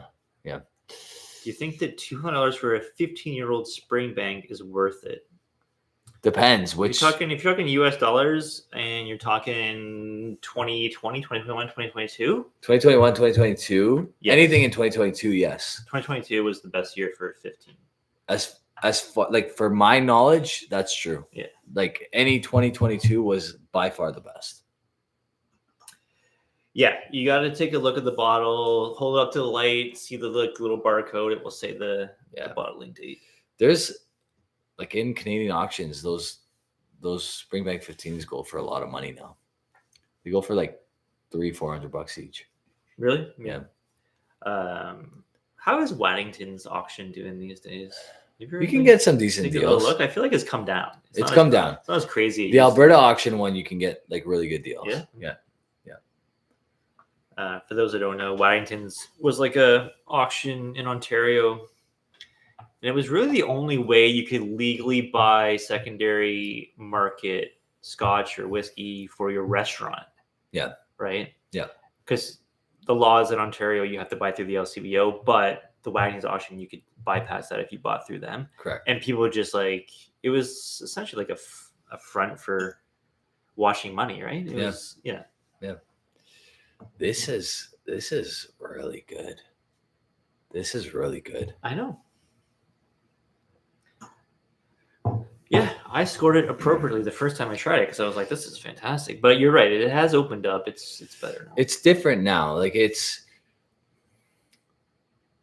sweeter. There's something like I don't know. There's something else going on. It's really nice. What are we going to expect in the 11th year of the Whiskey 11th year? So we still have to reminisce a little bit because like we haven't talked about all our like stuff. Okay. So we're finishing up the Canadian Whiskey Rant podcast tournament. The Canadian Whiskey Rant tournament. Is that how we say it? Yeah, Canadian Whiskey Rant tournament. We're finishing that up. We have the last category, which is a huge one, which is essentially any grain. Any grain. So it's like a mixed grain, any grain, whatever. All the whiskeys that may have 9.09% rule in effect are in this category. And to be honest, there's only two whiskeys that we think might actually have it. It's anything that's like not 100% rye, that's not a single malt, and that's not peated. Correct. Right. So there's wheaters. Yeah, like some there's an oat whiskey. Yeah, they have like Gretzky with the oat whiskey in there. There's that stout whiskey from Stout. No, that was in the single malt because that was technically a single malt. Yeah. There's a rye whiskey from I lied. There's a corn whiskey from Last Straw. Okay. The Scorn. So corn whiskeys are in there, wheat whiskeys, oat whiskeys, blended whiskeys. Or like a mixed grain. Yeah. So that'll be coming out in the new year. What else? I don't know. Maybe we'll get a distillery tour in Scotland this year. Oh, okay. Maybe. Oh, potential. So we almost went to Ireland. You want to talk about that? You want to tell them what happened? Because we kind of discussed it before. We've discussed it before. Cole's notes. We were supposed to go to Ireland. I had to push it back because let me just tell it what it is. Okay. Yep. Waterford Distillery reached out to Rob and was like, "Hey, we saw you guys on the Whiskey Rant talk about our distillery. We're really excited that you like our product. We want to fly you out and give you a distillery tour, and we'll put you up in our little Airbnb for 2 days, or their distillery inn, whatever they called it. Yeah, for 2 nights." And you were like, "Awesome, that's cool. Would love to explore more of the country since I've never been to Ireland before. Would love to like maybe come for like a week. Is that possible?" And like I'd pay for the rest of the trip for my own dime. Yeah. Like I would love to like, stay in your inn for 2 nights and then maybe we could just organize it so I could fly back at a different time. Yeah. And they're like, okay. Yeah. And then when it was time to book it, COVID happened. It got pushed. Correct. Right? Yeah. And then you were like, it has to happen these times because I'm working, whatever. This is my time off in the summer. Like, no problem. We'll reschedule it. And then when it actually came time to book it, they just ghosted you. Completely ghosted you. Yeah. We were ready to actually like book flights, and then just nothing happened. Yeah. And I don't know if that was like maybe the start of them being like filing for bankruptcy. I think that was financial issues starting to kick in. But like to not even be like, hey, sorry, we can't make this work yet. Like to have no communication past a certain point is like wild. Yeah. You know, that's completely insane. Because like we thought we were going to fucking Ireland. Yeah. You know? And then just to not even like have a communication back and forth was insane. Yeah, you could, I mean, based on the chat, some people were not happy with Waterford. You know what? It would have been a really cool experience if we knew that it was going to be a finite invite like that. Then we probably would have just taken it anyway. You know, like if we knew that, hey, no, you have to do it under our terms or no terms, we would have been like, yeah, okay, whatever. Can we schedule for this time? Done. Let's go. You know what I mean? Because at the end of the day, it wasn't going to cost us anything. Yeah, the only thing that we were like requesting is like they were going to pay for our flight. But like, can we just delay the return flight? Like 5 more days, so we can go see some of Ireland, maybe some Scotland. Yeah. I know, because 10 years, really, they're the only ones that have. Them and 2 brewers are the only ones that have offered to do that. Yeah. I lie. I've been flown out to Canadian Club in Windsor. I've been flown out to Canadian Club in Windsor to go for the CC40 release. Flown from Toronto to Windsor. What a flight! A full 35-minute flight. But I mean, I got to be honest. They did offer that. They provided that for me, and that was pretty cool. And you did a barrel pull, and you took way too much out of the thief, if I remember correctly. You poured yourself like a 4-ounce dram. And people were like, "What's this guy doing?" That's not true. And you're like, "Oh no, sorry, I poured way too much here." I should have done that. That would have been the right thing to do. You know what? That was the best Canadian Club I've ever tried in my life. Yeah, because it was a barrel pull, cask strength, 40-year-old, untampered with, unadulterated, 40 years old. Imagine they barreled that. They should have. They should have bottled that. Yeah. They should have bottled that.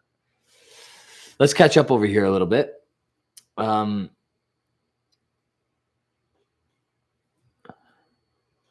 Stacy, Peter White saying, cheers, Stacy, 10 years.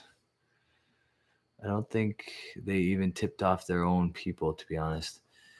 Oh, that's Waterford, scary. Yeah. Oh, we have, she's got the Shamrock. So, hold on. 4-leaf whiskey. Congrats on 6 years. See, this is what happens when you have to backtrack because you don't know what's going on. Peter White saying, I have a Milestone 1996 American Oak. Very nice. Ooh, Milestone. I have a 25-year-old Milestone we can get into if you want to.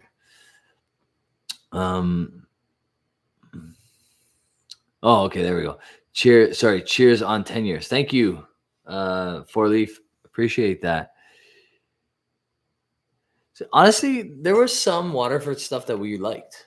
We liked some Waterford stuff. I haven't had a Waterfords I haven't liked. Yeah, they're blowing them out right now in Alberta. They're like $50 a bottle. Really? $50 a bottle. It's a good deal. It is a good deal. Some. Yeah. I would assume that's the last of it, right? Like, I don't think they have any other. What did they do with that distillery? They didn't sell it, did they? You know what? I haven't actually heard what happened to Waterford. All I heard was they were in bankruptcy protection and they were looking to someone to buy them out, I guess. I don't know. So my guess is they're a shuttered distillery right now. Probably not producing anything, just sitting on barrels. Yeah.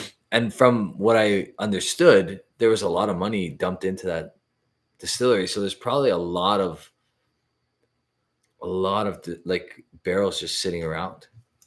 Do you think their downfall was just like not having a core range of whiskey and just having like a lot of different too many farms, too many single things? People didn't really know. You don't know what you're getting from whiskey to whiskey, right? Yeah. There was a little too much of a grappa kind of like vibe to their Mm. distillate. I find that like it didn't really drink like a true whiskey. It drank different. Yeah. Drank like almost like brandy-ish, Okay. grappa-ish. Peter White saying the answer to the lies in the chat. What did I miss? I have a Nashville Barrel 35. I think that Waterford obviously they obviously had so many different farms they pulled from, and they would always do like like a 0.1, 0.2, 0.3, like every release from a different farm. I feel like maybe if they focus on like a couple farms and not like 30. Yeah. Peter White saying get LASIK. He originally said the answer to that lies in the chat. 4-Leaf Whiskey is saying that it's still for sale. Okay. Waterford is still for sale. The contender for whiskey of the year, Brian is saying, is Aaron 18. I haven't tried. Have you? You haven't tried the new Aaron 18, have you? Have not. No, I don't. I haven't seen it for sale. I heard it came out. I haven't seen it either. Must have missed it then, because I haven't seen it. We have 40 people in the chat and 28 thumbs up. We must not be performing that well because not everybody has thumbed us up. It's too much effort to hit the thumbs up. I guess it's a lot of effort. It's too much effort, man. I never hit the thumbs up. Springbank 40 from 1969 for $3,300. Ooh. See, that's something I'd rather spend money on than a Glendronach 40. Yeah. $3,300 for a Springbank 40, I'd take that all day. Yeah. The nose on this is crazy. Yeah, it is. It's crazy. It is good. These are so different, though. Every whiskey on here is completely different. Completely different. Yeah. But this, I think I could pull this out in a blind. I think Glenfarclas family casks, when they're this good, they all kind of have this vibe to them. Yeah. And smell, Unless it's that hazel burn that tasted just like a Glenfarclas family cask. Yeah. That one was Remember crazy. that? That was good.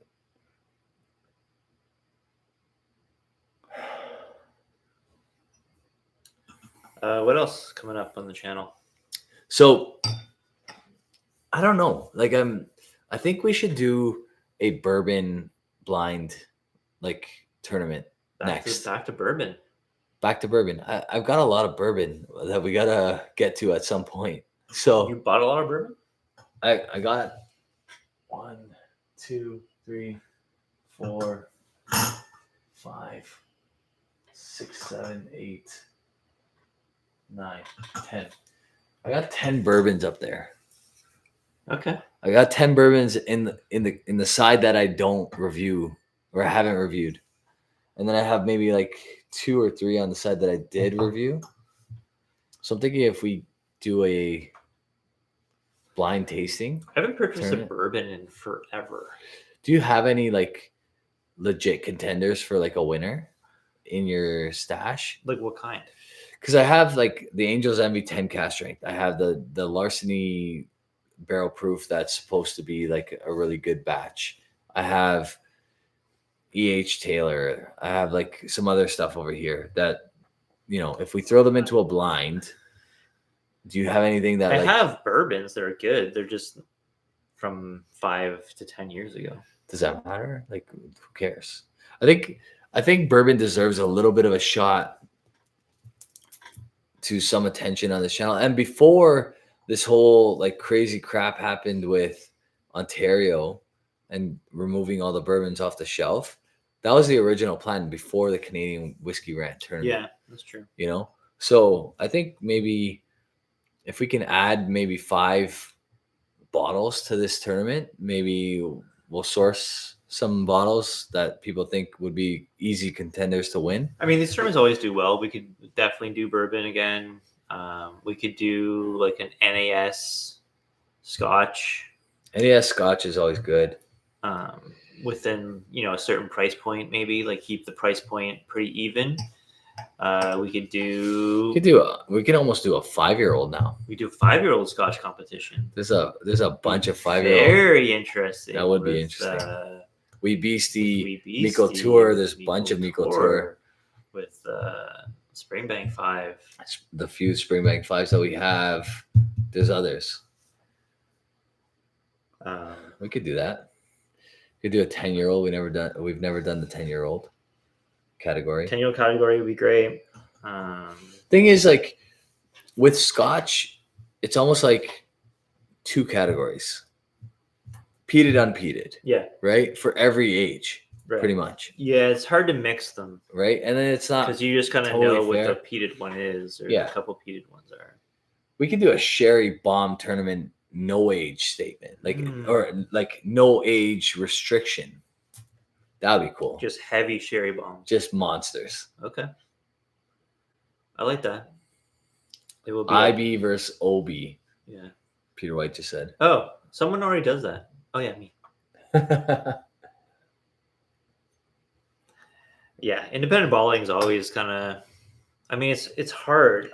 Have you had any OBs win so far? Yeah, only Glenallachie. Glenallachie 12 beat Glenallachie 11. And I would agree with that. Yeah. I've only ever had a North Star Glenallachie, but it wasn't as good as the OBs. Yeah. Yeah. Wow. I don't know what I'm like. What do we score that already? The family class? Yeah. We haven't scored it. We haven't scored it. No. That's a tough one. Are we at 12 o'clock yet? We've been live for 1 hour and 41 minutes.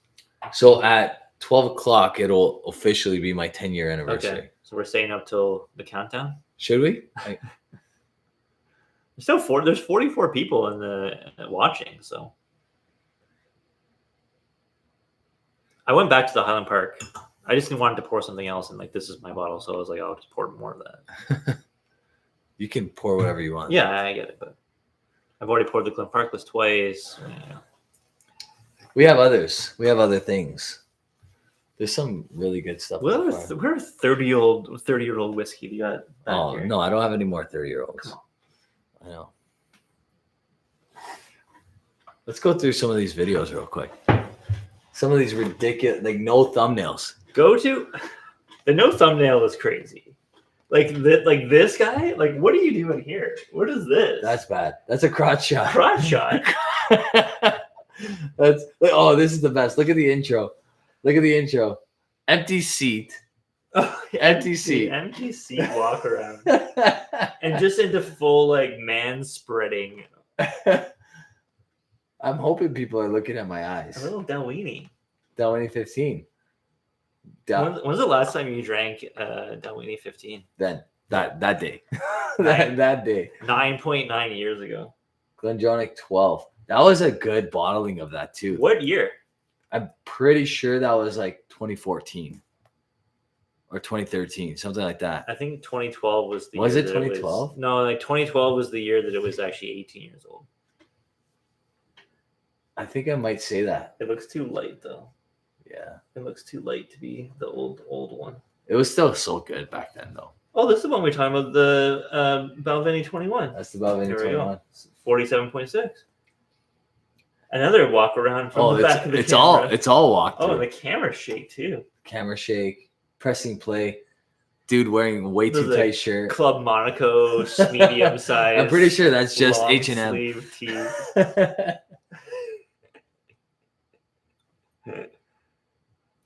Hard to see on the camera, but is it hard? Are these guys? You guys still with us? I get the gist of it.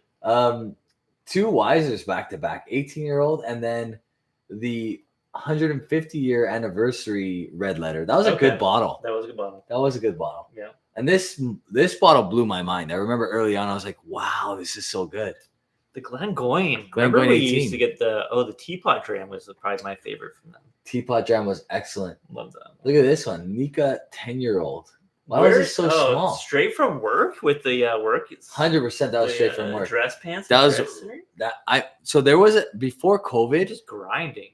Before COVID, I only ever wore dress shirts and dress pants to school. only ever like I was like an actual teacher back then. Took yourself serious. I took it seriously. And now kids these days, you're like, fuck it.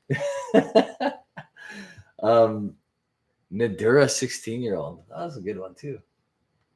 This is a 30-year-old cognac. Oh my god, a stock and barrel. Stock and barrel. So this Wow, bottle appears 9 years ago. This bottle appears in Deadpool Wolverine. Damn. This is the exact bottle Is it? that appears in Deadpool and Wolverine. And you the merch. Look at that. The You had merch from episode 5. This 16. guy's got merch already. Episode 16. Episode 16, this guy's got his own merch. Wow. 16 episodes in. I think someone had that made for me, to be honest.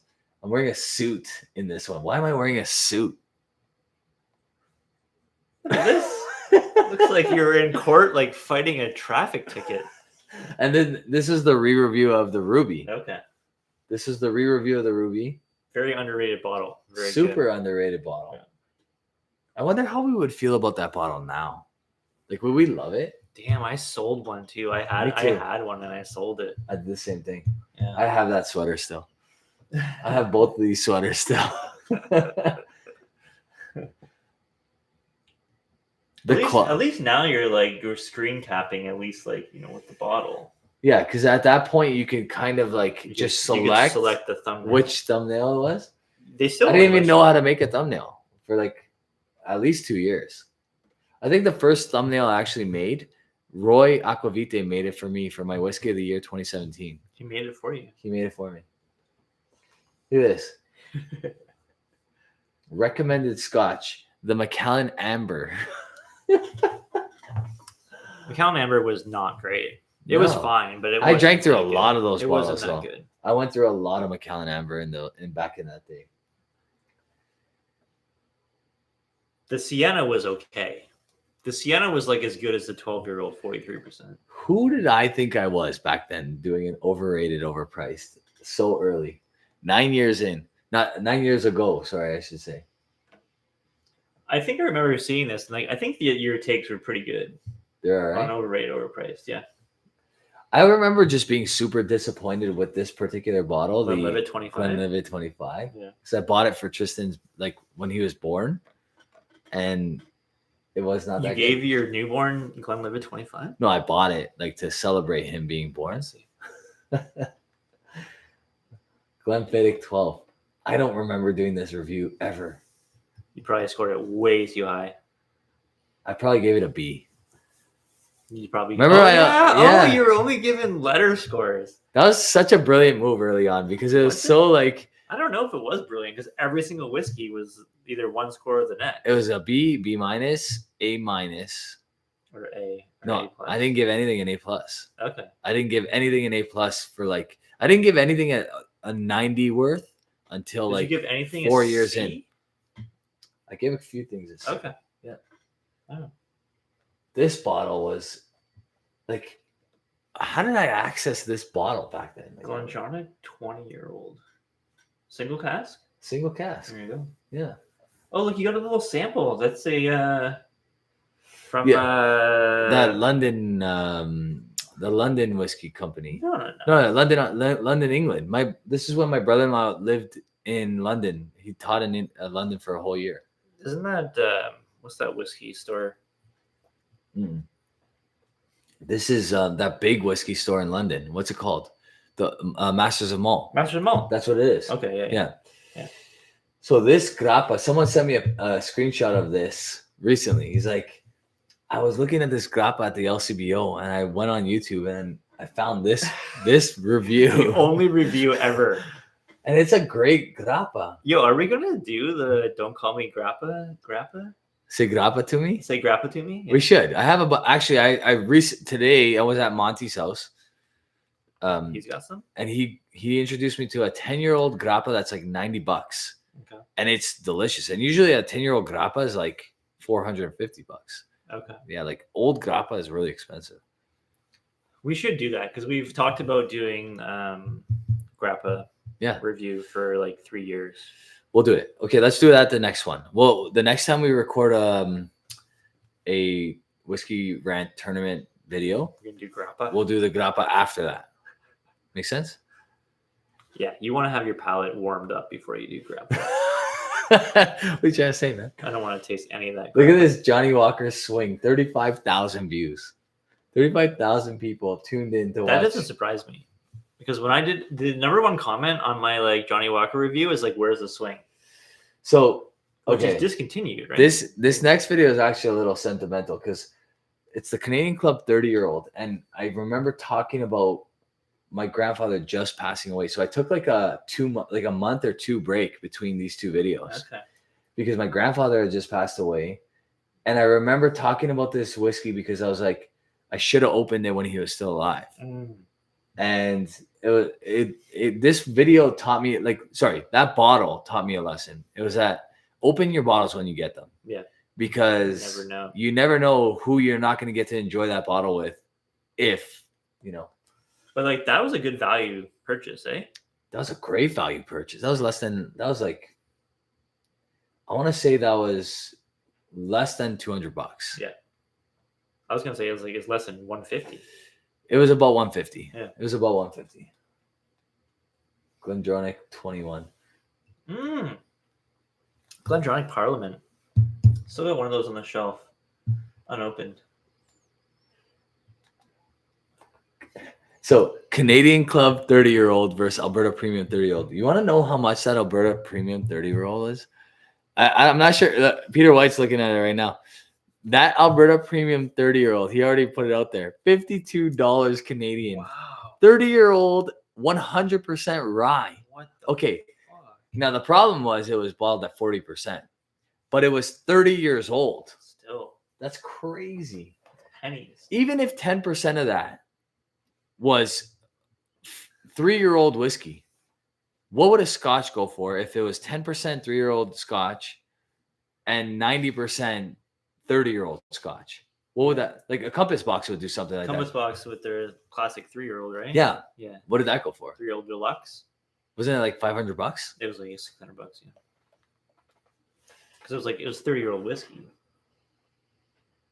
I miss that old set. I miss the books. I miss the bottle kill section at the top. Game of Thrones map. The Game of Thrones map. I think I'm just gonna put a Game of Thrones map on that. What do you guys think? Yeah. Game of Thrones on map the on the TV from now on. Every time.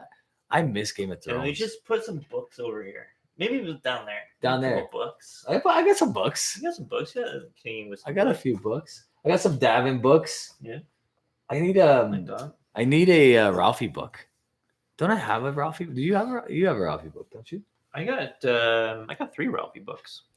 I gotta buy some Ralphie books. Elijah Craig, 12-year-old. Remember when this discontinued this? That was such a good deal. That was such a good coffin bottle. Those things go for a lot of money. Should never open that. That was a great whiskey. That Elijah Craig 12 was fucking great. That coffin bottle. Yeah, that thing was good. That was good whiskey. I look back at some of these videos. I'm like, what a dweeb. What a nerd. Yeah. Yeah, I look back at my first year on YouTube is always like learning curve, man. It's always a learning. I mean, it's still a learning curve now, but these thumbnails. Look at that Tim Matten thumbnail. I remember really liking oh my this. God, Glen Breton. Glen Breton, 12-year-old ice wine barrel. Oh, that's going to be... Oh, you know what? I got to make a note. Glen Breton was most disappointed whiskey of the year for me. I got to make a note. So I was like, what's my most disappointing whiskey of the year? Glen fucking Breton, dude. That is unfortunate, that distillery. Okay, you know what I need to know right now? What was the first video you guys saw of mine or Jeremy's? And was it like a bad experience, good experience? What made you subscribe? Did you subscribe, or did you wait till like the next video that you watched to like be like, okay, we're gonna subscribe now? What was that video?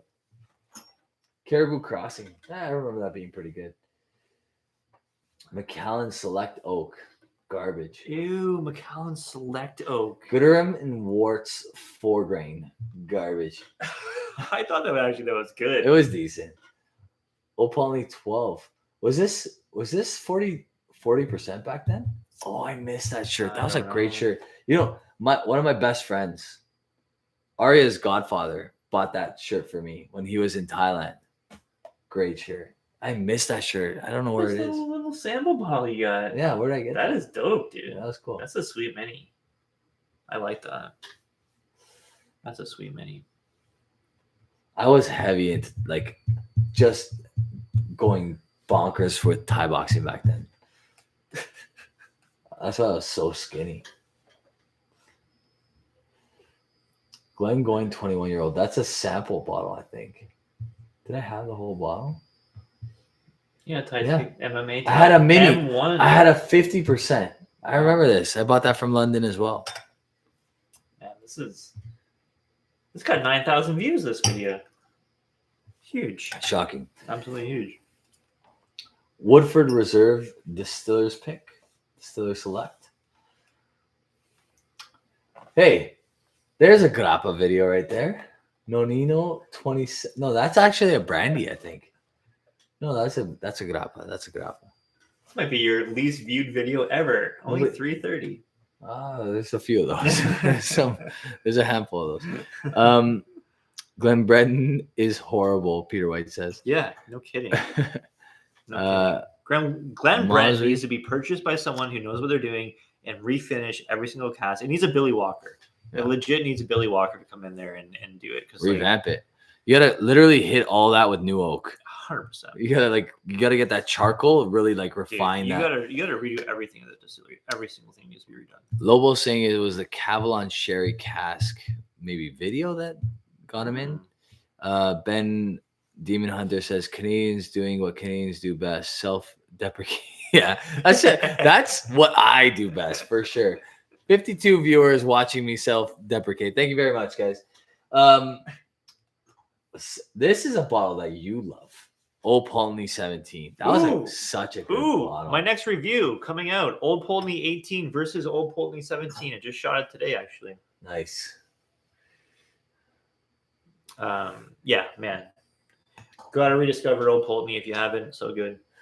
Remember when it was like the norm to wear tight shirts? Like, why is every shirt I wear in these all tight? They're all such tight shirts. I feel like that guy can't breathe. Bro, every picture of you in high school is that shirt. Oh my gosh. 40 Creek Barrel Select. Ew. Wow. How did I even review it? I just got a 40 Creek. I was gifted it. It's a cask strength. I kind of forget what it was. But because I could open it, see what's up. Haven't had a good lot for 40 Creek in a long time.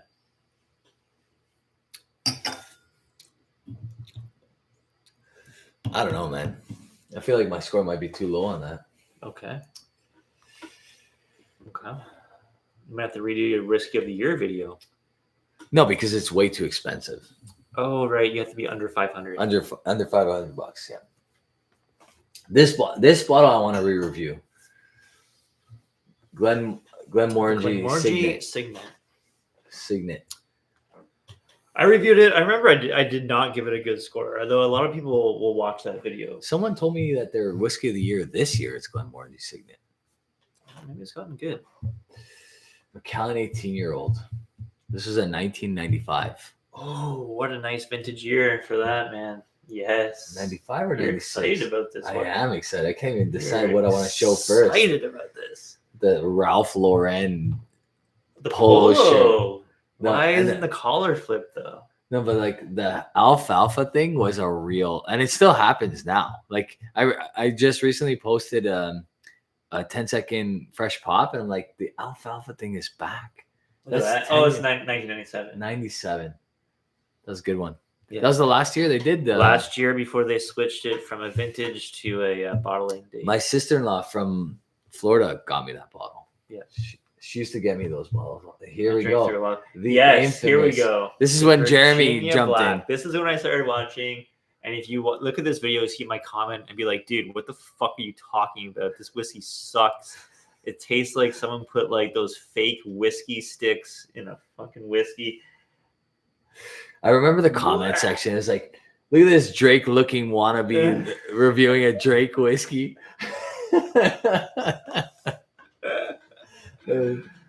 These guys are ruthless.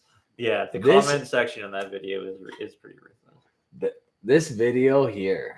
So on my 30th birthday, we opened a Glenmorangie 18 and crushed it that night. So I'm like, okay, this bottle's good. I'm gonna get another one.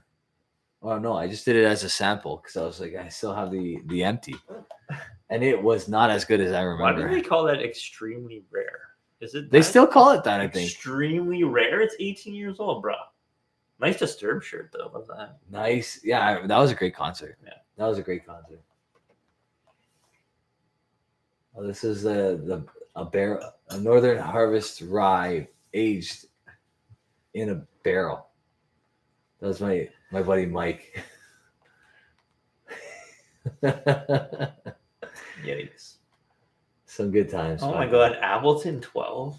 Appleton 12. Gross. I reviewed a lot of weird stuff back then. Appleton 12 is like, I don't know, like what? That's like the worst 12-year-old rum I think there is on the planet. Appleton 12. Why did I have a half bottle? Oh, they sent that to me. That Glengoyne 18 half bottle. Who? Glengoyne. Glengoyne, it's the first time you were like, so the bottle. Oh, look at the little guy. Yeah, all these bottles, all those Glengoynes were sent to me. Wow. This is all in your first year. This ish, yeah. Yeah. All those yeah, you know what? So we haven't been looking at the chat at all. But what I will say is this. There was a guy named Dan Tullio. He worked for Canadian Club.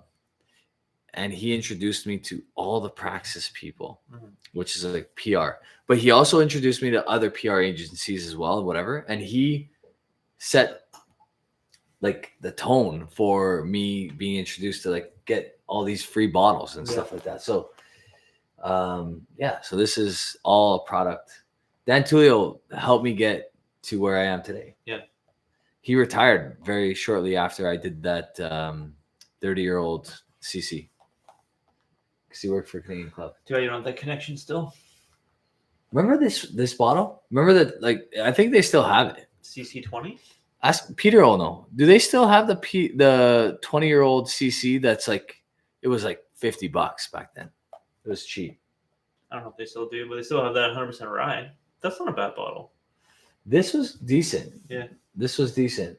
If it was a higher ABV, it would be pretty solid. Mm. Ardbeg Ugadal. Ardbeg. That was my first peated whiskey review. That's probably a decent Ugadal too, like a Ugadal from 10 years ago. That's some like pretty fresh fades in all these videos. You kept it tight, man. You kept it nice and clean back in the day. Nice dress shirt most of the time. Yes, sir. Okay, I'm gonna veer off from what we're drinking right now. I'm gonna go peated. I think you have the only thing you can do is go peated after this, no? Yeah, probably right? should. That makes sense. You can't go anything like lighter. No. What are you gonna do? What are you gonna do? I know what I'm gonna do. It's always hard to make a decision. Oh, it's not that hard actually. It's not that hard. It's not hard. Not that hard. Little Springbank Society, Longrow 26-year-old. This is the newest one from Society release, and I think it's actually the oldest Longrow ever put in a bottle. I think at 26 years. Something like that. Yeah, I think it's there's a little bit of water residue in that. I think it is the oldest. It's cask strength. Fresh sherry, Oloroso. Fresh sherry. No. 23 years in a refill Oloroso butt, and then 3 years in a fresh Pedro Jimenez butt. Okay, right. Look at the color of that. Yeah. I don't know this is a little bit lighter, I think. Maybe not. I don't know. Anyway. Let's go. That's pretty dark, dude. Just a little pour, please. Great. Yeah, you know what? Like, Longrow's aged this long. I don't know. Something special happened, man. I only have one other Longrow that's roughly this age. It's a 23-year-old. It's a lot lighter. My shoulder over there, but that one I acquired in a trade. The nose on this is phenomenal. Really is good. Oh yeah.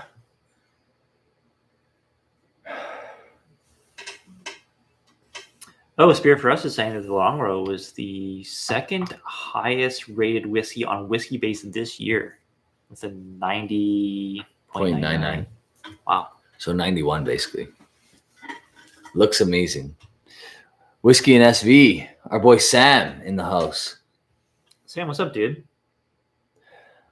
You want to see a good comparison video? We were talking about Macallan 110 earlier. He's got a great head-to-head Macallan 110 versus Macallan Classic Cut. 2017. Yeah, the good ones. The good one.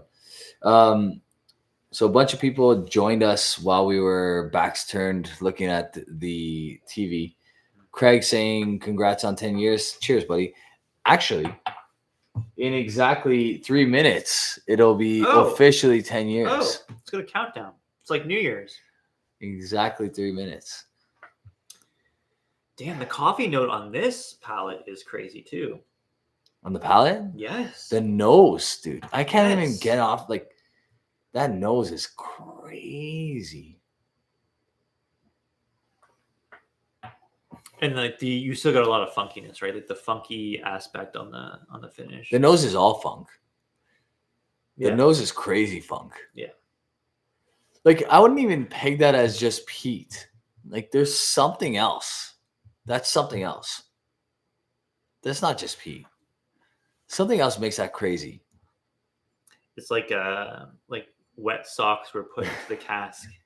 Just dirty laundry. That's how funky it is, man. Gym socks. Old dirty gym socks. Damn. This is like fire roasted Doritos. Whoa. Like, okay, so we used to spend a lot of time at the cottage, and we used to spend a lot of time in front of a bonfire. Yeah. And you get creative when you're in front of a bonfire for long enough. Roasted Dorito. Roasted Dorito. Yeah. Roasted Dorito on like a s'more stick, like just to kind of roast it.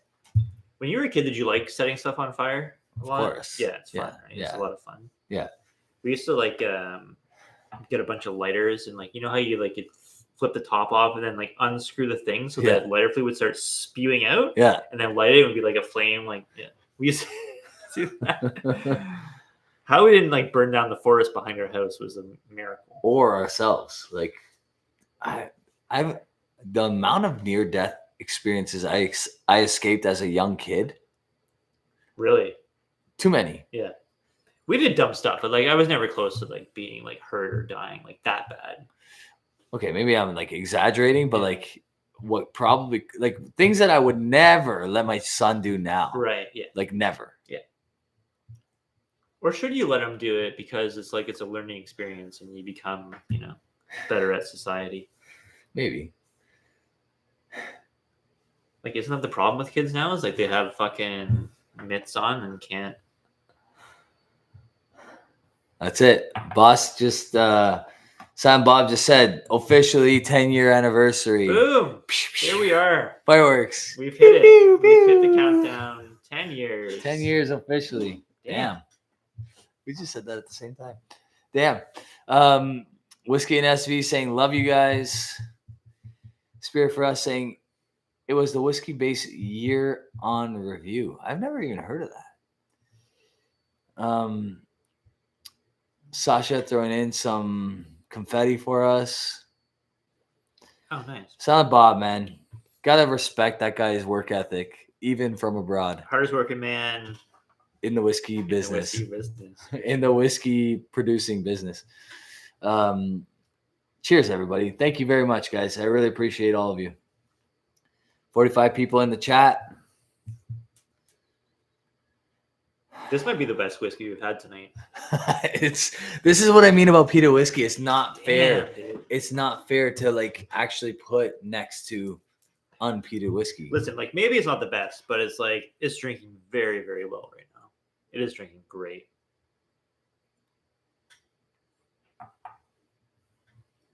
the palate's just warmed up. You got to warm up your palate with 30-year-old epic Scotch, and then you get to a 26-year-old Longrow, and you're like, oh damn, that's Longrow. But you know what? This is a great call to go to, because drinking all of these heavy hitters, you got to go to something that can match it. Yeah.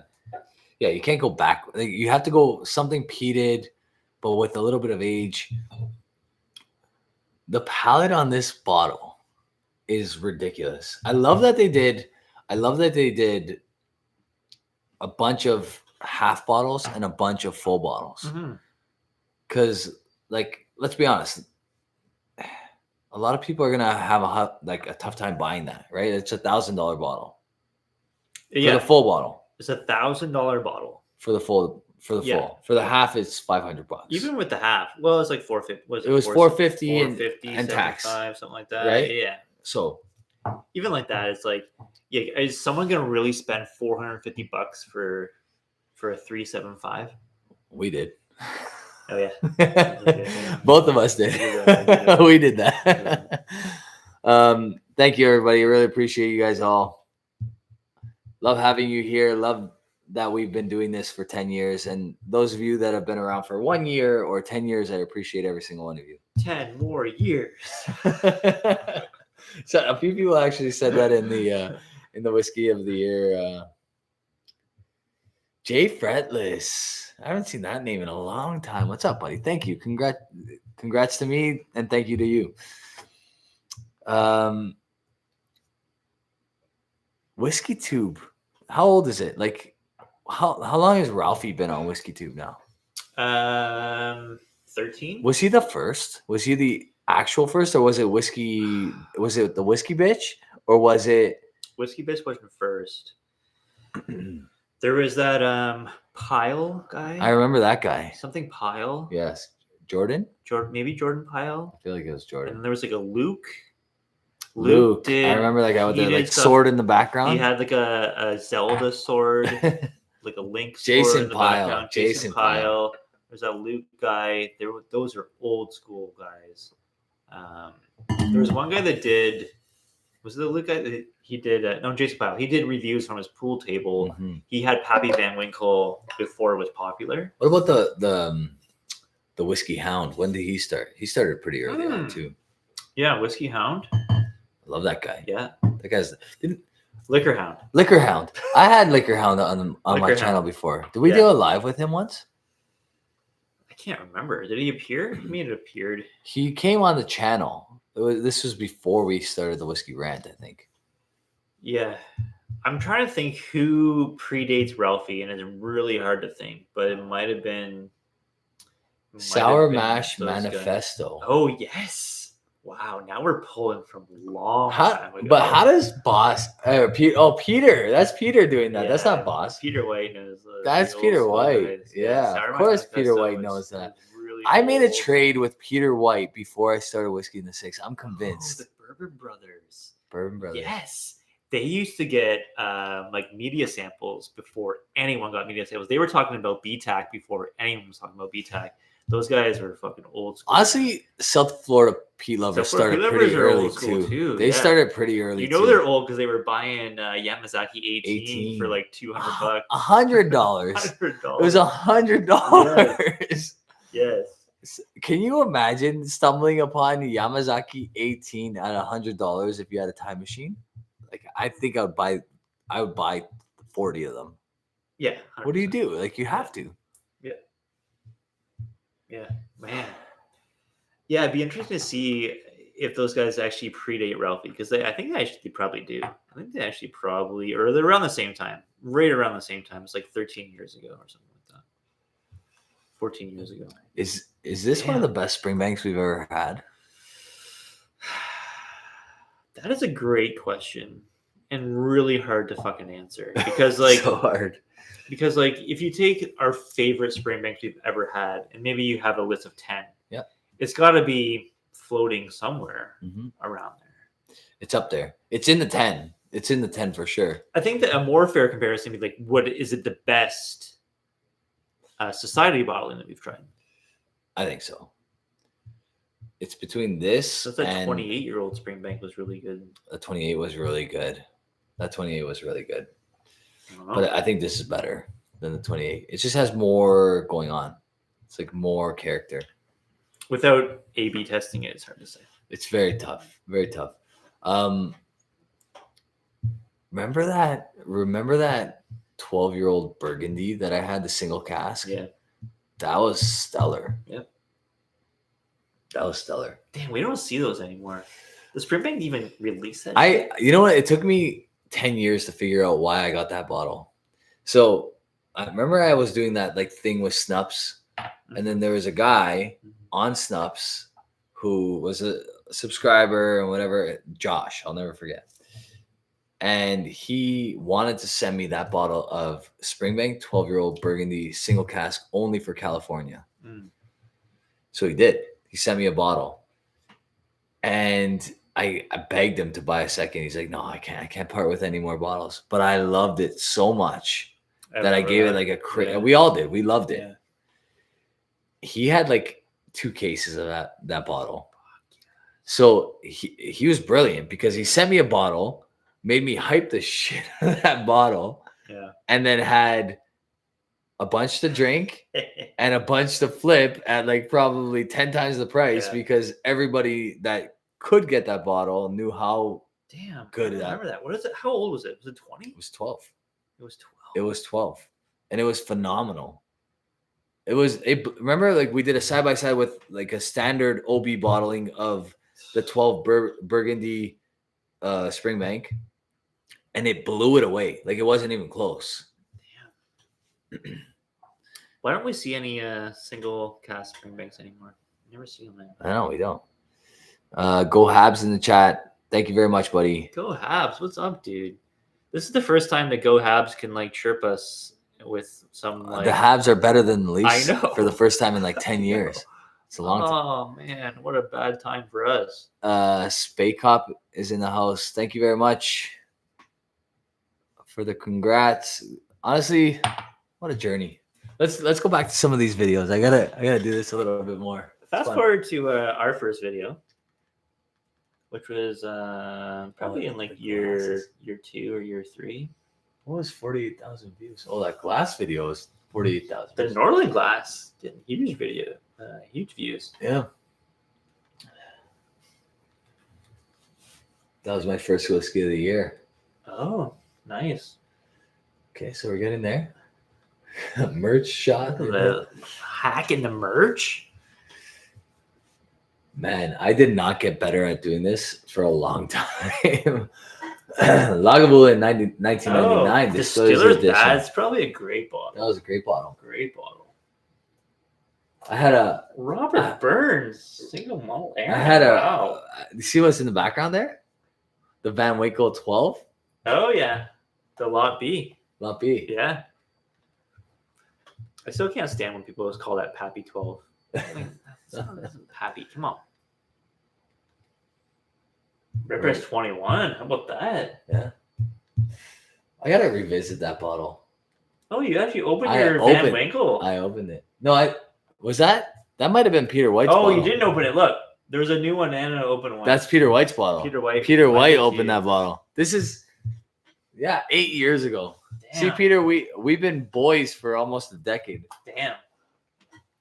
You have that old stumpy Weller 12 in the background there too. Yeah. It was a good bottle. That was a good bottle. It was a good $35 bottle. Oh, and then I did a blind tasting of those 3 bourbons. And I think Elijah Craig might have won. I was gonna say Elijah Craig is the best bottle of those 3. This is when we first met because I got that bottle from you. Oh. So that's yes. 8. That's 8 years ago. And see that little sample? I probably gave you that too. See that little sample right there? I think I gave you that because that was that Cavalan 2006 distillate, which won all the awards for like the best world whiskey, whatever it was. Absolutely phenomenal whiskey. So do you know how I heard about Cavalan? Look at that glass. Where's that glass? Where did I get that glass? I need that glass back. Beautiful Cavalan glass, yeah. Oh, I paid an arm and a leg for that actual bottle, actually, now that I think about it. That was from Larry before Oh. he started like Truth Malters, and he was Yeah. like selling Cavalon for like $400 or $500 a bottle. Yeah. You know how I heard about Cavalon? Remember that show Billions? Yeah. There was in the first season, They like had first Cavalon? in the first season, Hmm. Paul Giamatti Yeah. goes like pulls out a bottle of Cavalon. He's like, nobody knows about this stuff, but it's like incredible, and it beats any Scotch you can think of. Blah, blah, blah. Like he goes off Yes. about this, Yes, and I I'm like, remember that. I gotta get that bottle. There's two things I remember about Billions. One was that scene, and the second scene was Paul Giamatti getting pissed on by his wife. Yes, I'm like, this is amazing. Like, I go, why aren't I watching this show? that show. You know what? I never ended up finishing that Neither show. did I. It got kind of Yeah. Yeah. Remember when these shirts were popular? Toronto versus everybody. I crushed that Highland Park 18. So that was way before I started. I don't know why I. Oh yes, that is a great Macallan or Highland Park. I still have a bottle of that on the shelf, uncracked, ready to go. Let's do it. Yeah. What are we waiting for? I don't know, rainy day, I guess. I have a 15 too. Six Republic. These guys said 15. Oh, so those Macallan 12 sherries I got from Arizona. Those little guys. I bought like 10 of them. You told us story before. Yeah. Where like they were on sale. You're just like you just bought like 12. And They were like drank $3 each. Drank the whole trip. That's all I drank. Yeah. It's like 2 ounces of Macallan for $3. Remember Macallan, the old fine oaks, the old school fine oak. Yeah. Yeah. Look at the color on that. Look at the color on that 12. That 12 doesn't look you like don't that. see that color. No. No. That's crazy. Oh no, that was a cash strength. That was a sample of the cash strength. Ooh. That was a sample of the cash strength. Macallan cast strength. Damn. Macallan cast strength, dude. Billions, they were shilling Michters. Yeah, later on in the show, probably for sure. That was my bottle that ended up with Trinity C. That's right. Whoa. That's right. That Van Winkle 12 Lot B, he let me borrow for a review, and then he ended up trading it or sending it to Trinity and C, and they finished it. Interesting. What an adventure. What a journey. Every Van Winkle usually gets traded hands like 12 times before someone opens it. So let's talk about this for a second. Who are the guys that everybody in Whiskey Tube know? That like the OGs of Whiskey Tube, they all know who these guys are, but never had their own YouTube channel.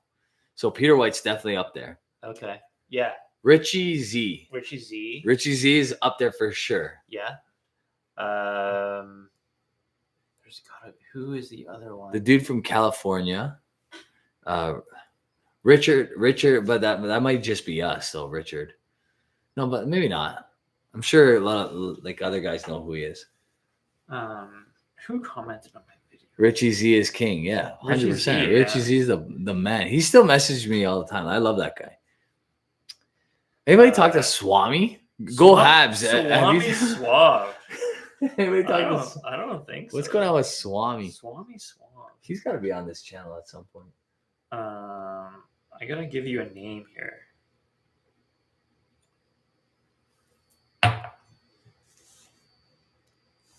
Peter White saying Sugar Kitty. I would agree with that. Like she's well known across the board for sure.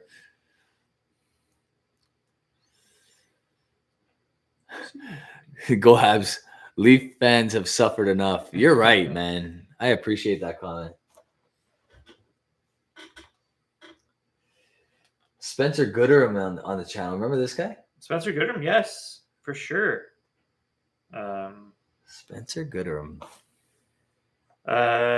He hooked us up with a lot of good bottles over the years, you know? He did. That night he brought over some great stuff. Yeah. Man. Jason Coates. Jason Coates. Yes, Jason Coates. Jason Coates has got to be one of the top. For sure. Ones. I can't believe I didn't think of it. Sorry, Jason. There's so many. Like, yes. I mean, yeah, there's so many. This bottle. Bunna 18. Wow. The old school Bunna 18. What a bottle. I love those old bottles, man. The blacked out. So those samples, I recognize that from a mile away. Remember The mason jars. remember Bubba and the Beard? Yes. Bubba and the Beard. They sent those samples. Damn. They sent those samples.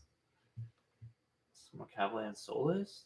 That's the bottle. I actually opened the bottle at that point. I do like honestly. There are some Macallan Solus that drink like a Glenfarclas family cask. Yeah, It's that just some like of them crazy amount of sherry implemented in a actual whiskey. Yeah. You know? Well, 40 rye. This bottle right here is, guess whose bottle this is? Courvoisier 21-year-old. Courvoisier. It's a 21-year-old Courvoisier. I don't know. That is our boy, Silent Bob's. Silent Bob. No way. 8 years ago, making his presence known. Damn. Oh, Kevin's saying, remember when we did that tasting in Montreal with Swami Suave? Yes. And who was that other guy? What was that other guy's name? That French guy. The very French guy. The guy that spoke very little English. He was like and he brought his girlfriend to the... He was like a maitre d' at like some Quebec resort or something. Like He was very knowledgeable at whiskey. He was. Scotch Down Under in the chat. What's up, buddy? That was interesting. 6 years for me in February. Nice. Congrats, man. Yo, look at you and Jamie Johnson. So yeah, I went. This is me at Jamie Johnson's house. Damn. And I didn't get a shot of the bottles, but we're drinking like Balvenie 25 and Balvenie 30. And like the camera is like framed in with those. Look, that's what we're drinking. Damn. Balvenie 30, Balvenie 25, Balvenie 15. What a night. That was crazy. I remember the comment section on this went nuts. Like, what did you guys do off camera and all this crazy shit? I'm like, it was very, very G rated, guys. We just drank whiskey. I remember that. That was cool. Fuck, what's Jamie Johnson doing these days? I haven't seen her around in a while. I'm sure she's still with Balvenie, yeah? I want to see, Jamie Johnson, man. So she was just with Balvenie. I was going to say, she must have just got that job. She did. Yeah. And now she's also with Glenfiddich.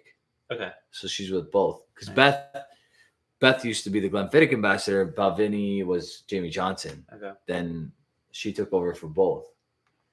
Look at this one. Blanton's Gold. Garbage. Straight garbage. You used to be able to get that at the LCBO for $70. When I got this bottle, they gave me like a number at the LCBO. I went at like 10 o'clock one day and I got it. I was like, oh yeah, okay, cool. I'll get this bottle. Trash. Yeah, straight from the barrel is the only one that's good. I'm probably the only guy that actually opened that bottle. Garbage. Highland Park Dark Origin. This is actually pretty good. This Hennessy Master Blenders. No, Hennessy is garbage. Dark Origins. Dylan's 100% rye. This is 8 years ago. They now have a 10-year-old 100% rye, which is right there. That's like the second Dylan's bottle I bought. There you go. That was the first. Their gin is actually pretty good. It's the only thing I'd buy from them. Well, I re-reviewed the Portwood. Damn. There's a re-review. I think the Whiskey Throttle. Yes. Whiskey Throttle. Our boy Dan. Wow. Daniel. Whiskey My guy Throttle. Daniel. Daniel, who would have an immaculate collection of Scotch whiskey, never opened a single bottle. You know what's crazy? I am on like regular texting terms with Daniel. Like we always text back and forth. Has he opened anything in his collection that is good? Yeah, he has. Oh yeah? He has. Yeah? Oh yeah. Has he posted it? Because I haven't seen it. He hasn't posted a video in like I know he hasn't posted a video, 6 years. but he's like post a picture. Be like, hey, I finally opened this Let's text Daniel right now. Remember when we used to like, hey, just invite me to the remember? Yeah. Invite me to the live. How do we invite people onto the live? Can we get Daniel on? Let's get Daniel as an OG. Let's get Daniel on. Let's get Swami Suave. Let's get Daniel. Let's get Scotch Test Dummies on here. Let's get crazy. Let's invite everyone. Maybe see if Ralphie's up. The jabroni. Remember that? He used to call it. Where is the? Oh, it's up there. The jabroni. I'll get it. Gotta get that. Gotta get it in the shot. So so because of Daniel, Jeremy bought me this. He found this at a thrift store. The Jabroni. Yes, sir. Still have it. Tristan's never asked for this. He's never been like, can I get that shirtless rock action figure you have? What a legend. That was that was great. Then Ben Nevis 23 first edition also sold out. Ben Nevis.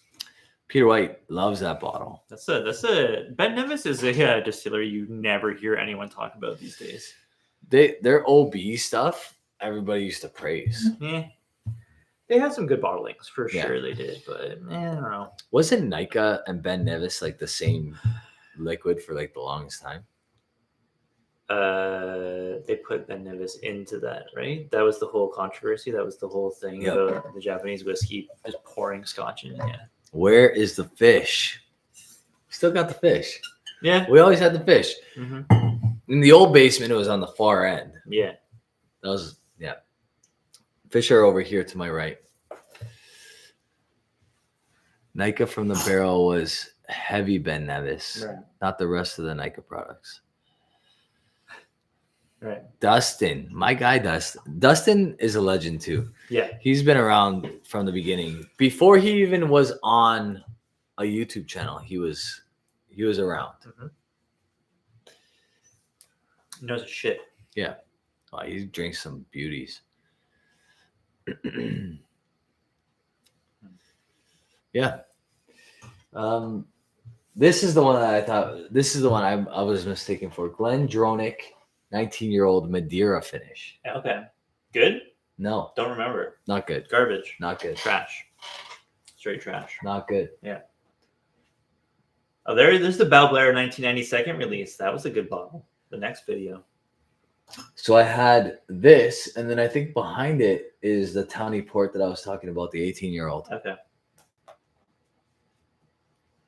And there you go. This ended up being my whiskey of the year that year. Yeah. This Balblair. I still have a bottle of that. Unbelievably good whiskey and a very, very good price at the Whoa, OCD. so well priced.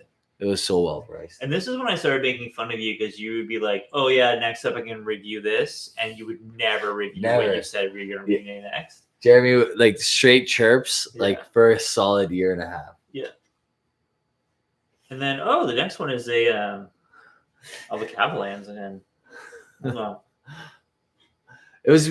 I mean, I'm still that way. But I just don't tell you guys what I'm gonna try to review. yeah, because I was like, stop saying what you're going to review next when you never review it next. That was a great bottle. I have a 2017 version of that. Balblair really went downhill when they stopped doing that. As soon as they went to age-stated whiskeys. Yeah. That 18-year-old I still haven't reviewed. No. It's garbage. Yeah. They had a thing. Like Balblair had their thing where they had these vintage releases and they were so cool and good. And Who remembers the whiskey fabric? oh yes. The whiskey fabric. Not me because I was never a part of it, but you like what signed your name on that like little towel thing? Look at that Glenfiddich shirt that Beth gave me. It's I with the Glenfiddich deer, Canada. I buck Canada. I buck. Here it is. Oh, here we go. Here we go. Yeah. 8 years ago. Full screen. All right. Full screen. This Let's is get it us. This is it. The first video we did. Oh no, it's an ad for. There's an ad. Of Wait, course, on there's an YouTube ad. Premium. Come on. I don't. You have YouTube Premium? Yeah, I watch YouTube all the time. I no. YouTube Premium, like I'm not paying for any. I'm not paying extra for anything. I I'm not watch paying. YouTube more than anything else. Why wouldn't I have the premium service? I pay $7.99 for Netflix, and that's like full ads. There's an ad every 5 minutes. That's garbage. Here we go. Here we go.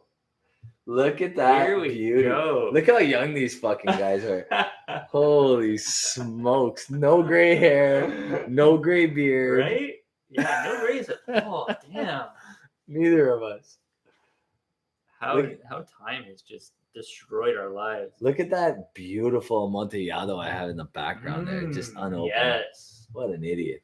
How about those 6 octomores? The 6.1, 6.3, 7.1, 7.3. That's it. 4. Okay. Can everybody see Damn. that? This is a beauty. That night, that Octomore filled my entire basement. We went upstairs to eat dinner. Yeah, that was. We came back down, and all we smelled was Octomore as soon as we opened the door. Yeah. Pour 6 octomores in your house and see what it smells like. Yeah, Do crazy. yourself a favor. Yeah, you need to do that. Everybody needs to experience that once in their life. This honestly, I'm not gonna lie, this tasting changed my life. Mm. It changed my life because I became like a peat freak after this. Yeah. I mean, buying Octomore 6.1 changed my life because, like, I remember the LCBO had it, and it was very expensive. It was $200. Yeah. I was like, I don't know about this. $200 for a 5-year-old, like, that's crazy. But I bought it, and I was like, this is fucking amazing, dude. This is fucking so good. Let's just let it roll. Damn. So Jeremy's with Toronto Whiskey I Society remember at I this was point. somehow promoting Toronto Whiskey Society, which is like a weird thing to promote because, like, why I'm not even like really part. I mean, I'm a part of it, but like I'm not like a member. I'm not Right. like a founding member or like people on the board. Like they have a board that's like. This is like probably the first whiskey video I've ever been on in my life. Yeah. First time in front of a camera, maybe. Yeah, Right. for sure it was. I got so old, man. Like looking at that picture, that video, I'm old compared to then. So it was only 9 years ago. I mean, it's not that crazy, but yeah. So I mean, we significantly aged from that moment. You know what though? We drank a lot. This stuff has aged us. You're blaming the whiskey? Yes. I'm not blaming the whiskey. The whiskey's fault. It's good years. It's good mileage. It's Good very mileage. good mileage. You know. This is good times. It's good Good mileage. times. We had great times back then. Good mileage. Peter White took me like 2 hours to go through their website and all the bottles. Honestly, I think they're still talking about Sierra Springs. I had a bad experience with Sierra Springs early on in Whiskey in the Six, and I still to this day don't trust a thing that they do. They've been popping up like some crazy cool bottles recently, but just trying to go through their website today. Honestly, like to load up one page took 40 minutes. I'm like, what? Like, are we on dial-up right now? Like, what is happening? Wow. I was losing my mind. Wow. So I'm like, forget it. I just got off. It's not that. Like, there's nothing that's worth it than waiting 50 to 60 minutes for a page to load on I'm a. surprised you even like let it even go that long. No, I'm exaggerating for how long I actually waited, but it was More than 5 seconds is too much. 47 strong. P-Boss says. Damn. P-Boss, why aren't you here, man? Like, where are you right now? Too late. What is happening where you are that is worth avoiding late. the youngest whiskey on this being 26 years old? Yeah. I don't get it. Yeah. I don't get what you're doing right now. Because we're on vacation now. Him and I, as of tomorrow, 2 weeks off. Baby. 2 weeks off. Spring break. Spring fucking break. My style is still the same though. You're still very Jeremy. Style is still the same. Yeah, I haven't changed. Remember that student of mine that drew a Jeremy? Oh, very accurate. It was good. Did I gave that to you? Yeah. I gave that to you. It was on my fridge for a long time. Yeah, that was I don't know. great. I think I must have thrown it out. I can't remember what yeah. You should have kept that. I should have. You know what? I might have actually kept it. It might be in a safe drawer. You somewhere. should check it out. Okay. See if you can find it. We'll pull it back out. Yeah, someone did. We'll put it on the set. Someone did a caricature of me, very accurate. The hair, was very It was like it was supposed to be like a Jeremy robot. Actually, I feel like those kids that were like in grade 8 at the time are like 21 now, and they recently like contacted me. No. Yeah. Wow. That happened. Damn. That happens a lot, actually. Yeah. A lot of my kids, like some of my first students are like 28 years old. That's wild. That's crazy. I could be Correct. A like I little technically could reunion. be working with them right now. A little reunion. Yeah, Yeah. crazy. The ones that drew the caricature of you, I'm pretty certain are like 22, 20, like 21, 22. Yeah. Yeah. I guess that makes sense. Yeah. Yeah, their website is a disaster. I agree. Indie Ingot. Wow, I haven't seen that name in ages. Yo. Wow. Damn. I'm on Sierra Springs right now. They have the Ardbeg. Yeah, they have the black. Yard. They have the Ardbeg black. They still have the black? They've been popping. That's a So long time. what I think happened is the owner stashed away like a bunch of really cool stuff. Yeah. And now they're like, I think they're closing. I think they're shutting down. Mhm. So they're getting rid of all that stuff that he stashed back in the day. Yeah. For like reasonable prices. Mhm. I bought the Glendronach 18 Allardyce from Ooh. 2018 that I got? The old one. Boss, did I get the 2017 or the 2018? He'll know. He will know. I love that. You want a water? Yeah. Get you a water.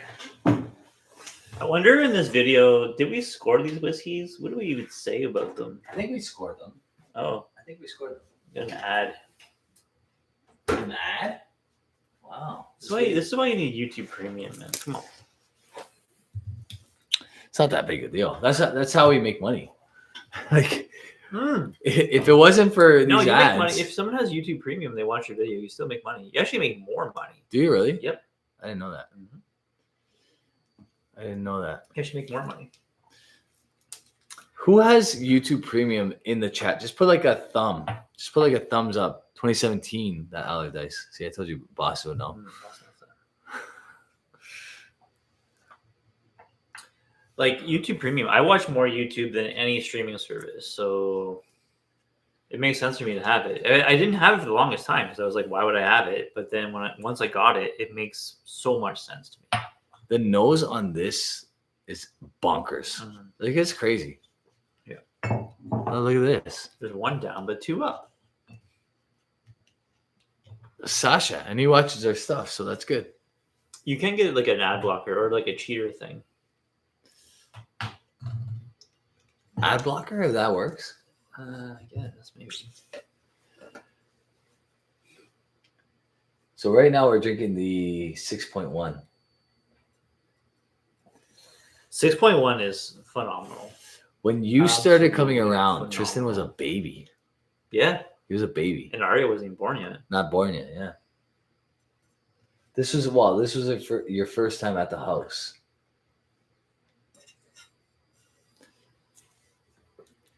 What a time.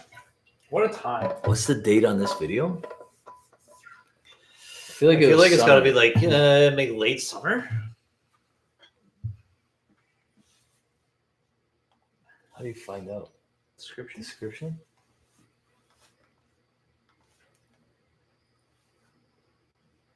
July 6th, 2017. Yeah. 11,222 views. 11,000? Yeah, That's pretty good. not bad. That's pretty good. All right, let's move on.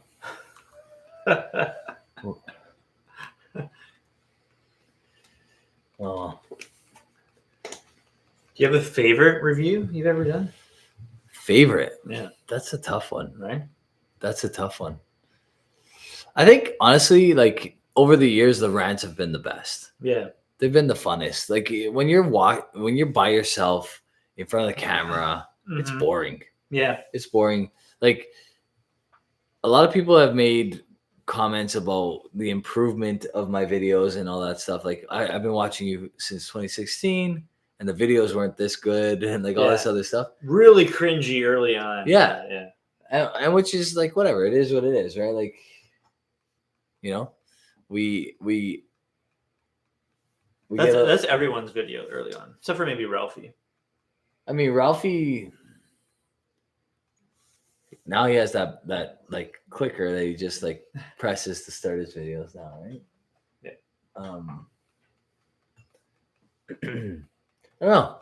I think the coolest whiskeys that we reviewed were some of the Gordon MacPhail's, like the. Yeah, I think the ones that like probably like we were most excited about to drink. This was pretty Yeah. cool too. Yeah. Batch 1 and batch 2, like Mhm. never would have had that opportunity to try those. Yeah. You know, that was a year ago. What are these thumbnails are going on?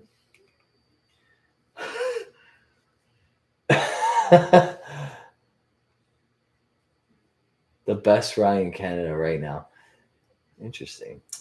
Interesting. You know what? Last Straw Realm. What's funny is 40. the Last Straw Realms one ended up winning that huge Yeah. Shudo, so we weren't wrong. I Yeah. think we picked it in this, and we ended up picking it blind. Yeah, for sure. Contrast. Oh, What's with the wife beater on this? Whoa, thirsty, Rob. Yo, go back. Get that shit full screen so everyone can No can need for that. dabble in that. No need for that. Our boy Spirit for Us in the chat, There you go. and then we had them on the thing. Spirit for Us, first independent bottler in Canada ever. Yeah, I don't know. It's tough. Well, we had Tim, who's now with Dylan's. He was with Gretzky's. He's not with Gretzky's anymore. No, he's with Dylan's. Whoa, He's I the did new not master. know that. He's the new master distiller at Dylan's. I did not Yeah. know that. Yeah, and they have like a lot of barrels that he gets to work with, like a lot. Why the change?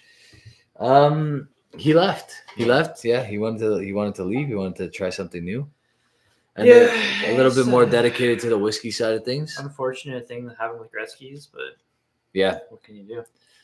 yeah. That we were supposed to go to like a real cool event that got canceled because of like the whole Gretzky saga. Because Wayne was like not loving Canada as much as we do, I guess. Yeah. Yeah.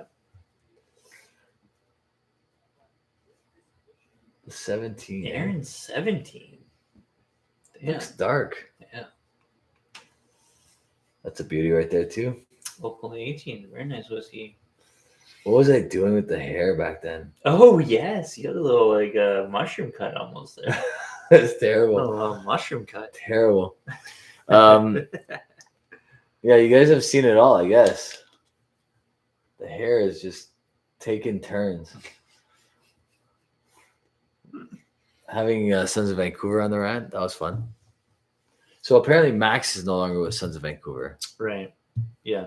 That sucks. He was cool. I liked him. I brought you those Sons of Vancouver samples. Yeah, how are they? Good. Yeah? Mm-hmm.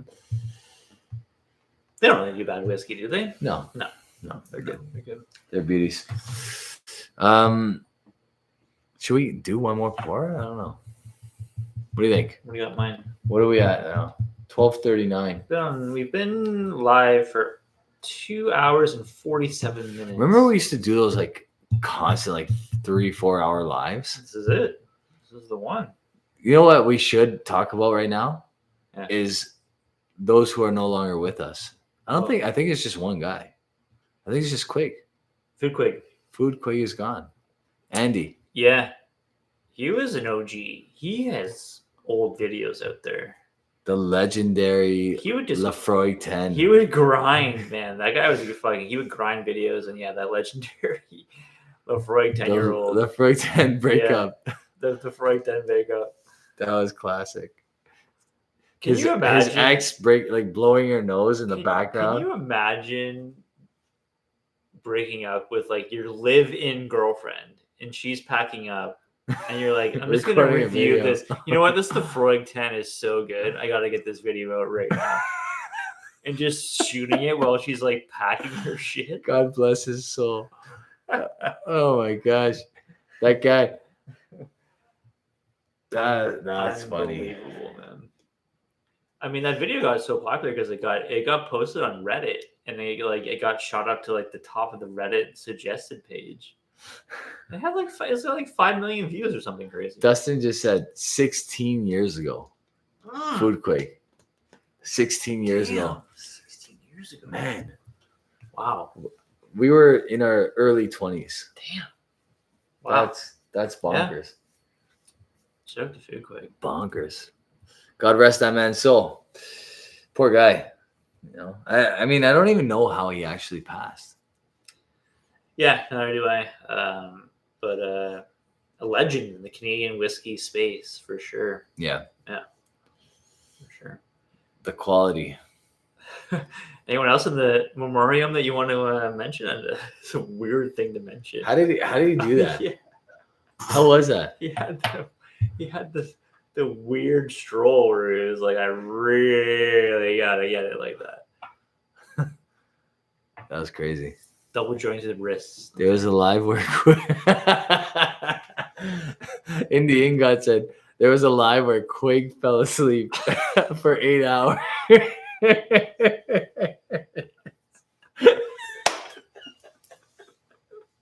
Poor guy. Oh my gosh. I mean, the guy was a fucking legend, dude. He had these he would have like different chicks on his stream at all times. Oh, Yeah. I'm like, Quig, who you got going on the stream tonight? He's like 2 chicks just like sitting on his lap. I'm like, damn, Quig. Good for him. What's going on out You know there? what? If you're you know what? Hey, you're Yes. single, get it. Yeah. Absolutely dealing that man. Quig always accounted for every last penny when stating prices. Love it. That's crazy. Yeah. The man. Quig's oldest video is 19 years old. Damn. He might be the first ever then. We're talking about I think it was just food back then, though. It was just food. Then it became whiskey after. that. So when did he like? I don't what was think I his ever first? watched a food review, Yeah, never. No, but I guess the name makes sense. but like he was it like not that long ago during COVID he blew up. He went to like an insane amount of followers because of that Lafroig The video. Reddit, yeah. Yeah.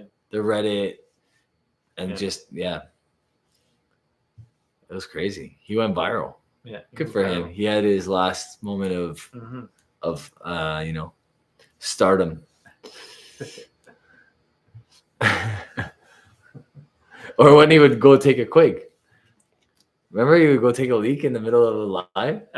Yeah, the guy would go live and he'd be live forever. Hours. I mean 6 hours. Like you would fall asleep and wake up in the morning for work, he'd still be live. Oh my gosh. Poor guy. No one I mean, I'm sure that's not healthy. He would do that often. It's true. He would do it often. It's true. Dustin, wow. Posted a pic in Discord of some old, I think it's meant to say old Quig thumbs. Yeah. Old. Good old Quig. I had him on the channel at some point. I know that. That was earlier on. Way earlier on. Yeah, never got to have him on the rants or anything like that. No. But, So the rant is 6 years old this year? Yeah, this summer will be 6 years for the rant.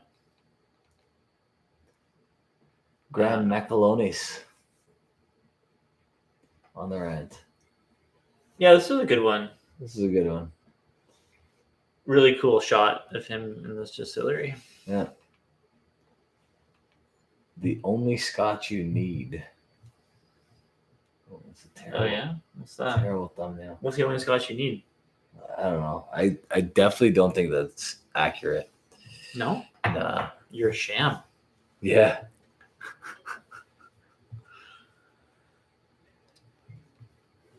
Well, we can do one more, or are we gonna call it? What do you want to do? You tell me. What else you got up here? We can do one more. Might as well do an even 3 hours. We should go 7 more minutes. 7 more That'll get us minutes. to 3 hours. I'll pick something out. Jeremy's gonna pick. Pick something over here.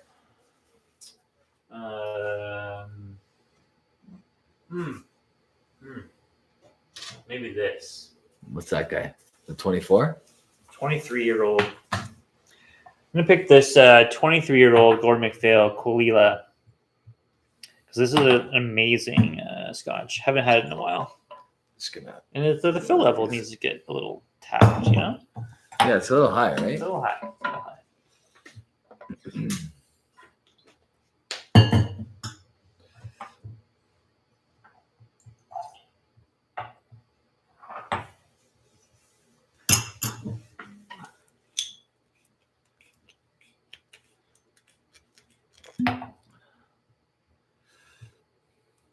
Just gonna do a baby.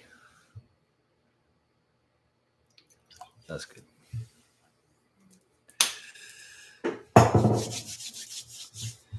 So only Connoisseur's at choice. Longrow This Park. one is first fill sherry bud.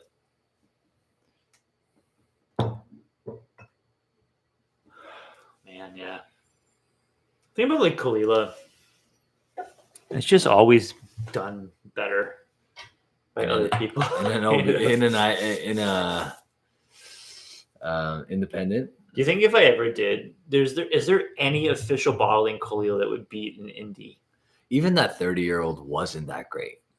It was good, but it wasn't that. This is That'll probably beat better. it. Yeah, That'll beat it. This is Yeah, probably better. that'll beat it. Yeah, like what official bottling Kalila would you need to have on the table to beat this one? I don't know. That's a good question.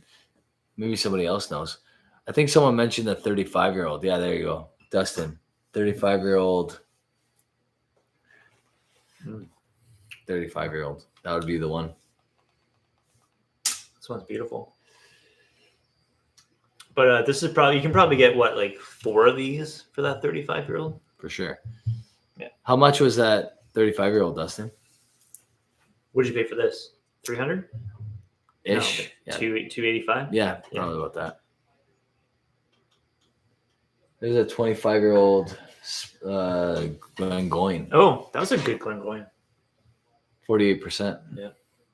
They only did the 25s that were 48%, eh?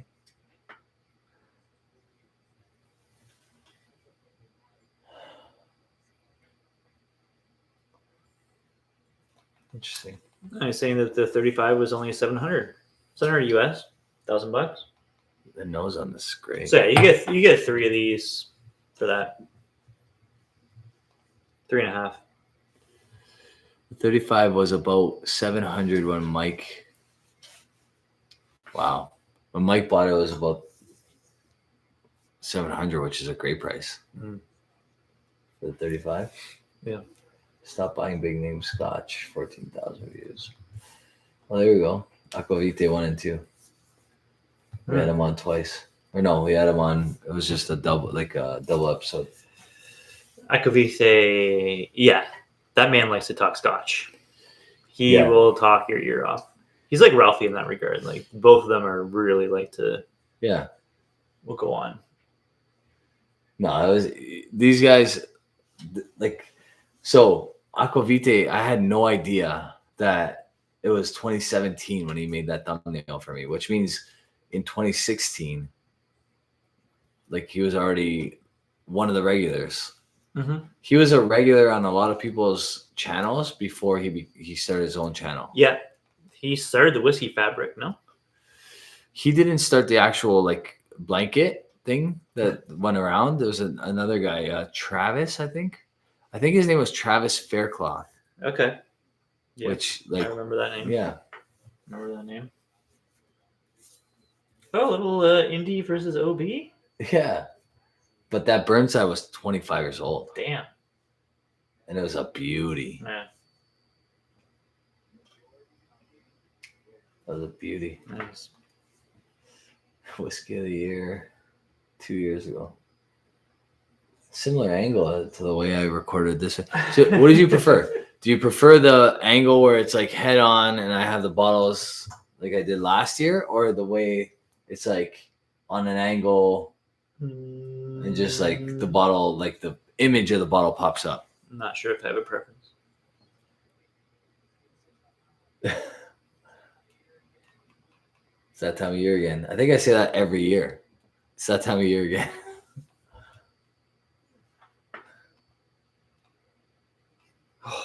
It's nice. Yeah, it's nice. The nose on this is nice.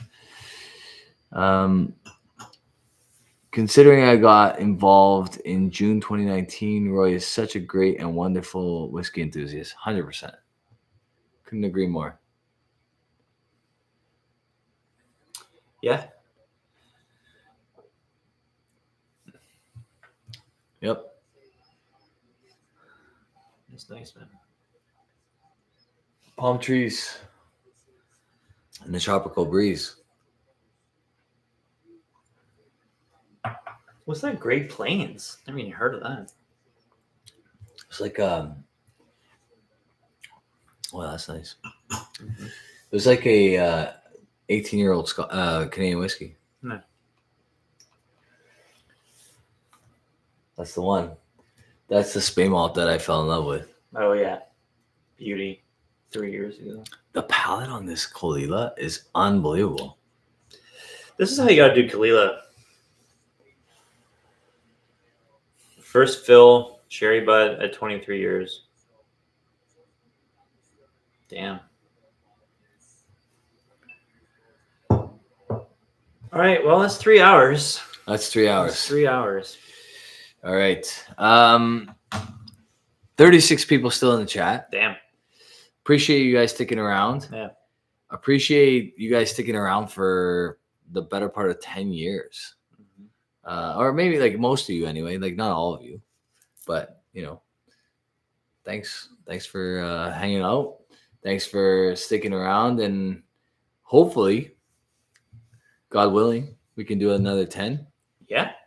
That'd be cool. At least another one. Another one for sure. One for sure. Let's try to get one. We're gonna get 2026 for sure. Yeah. It's happening. What? Okay, did we score any of these? Did we score this? I think it's going to be, for me, it's probably going to be like a 92. I'm going to go 92 on it. 92. Yeah, I think 92 is a very fair mark. I think it's a little bit better than this. Mm-hmm. Yeah, I think that's fair. I think it's a very fair 92. 92 feels right. Feels right. Yeah. So a bunch of these guys are saying to another 10 years. So yeah. We got to go another 10, dude. 10 more. That's it. We got to go 10 more. I'm going to go 92 as well. I think you're right. I think 92 is the right score for this. It edged most of this stuff out by, one mark or two. I don't know what I'm going to score this yet. I'm still not sure yet. Ooh. We should do that on a live, or not a lot, like on a rant. We'll do this versus the 23 Longrow. Okay. That's a head-to-head. That'll be a beauty. Sounds like a good time to me. Yeah. No. Thank you so much, guys.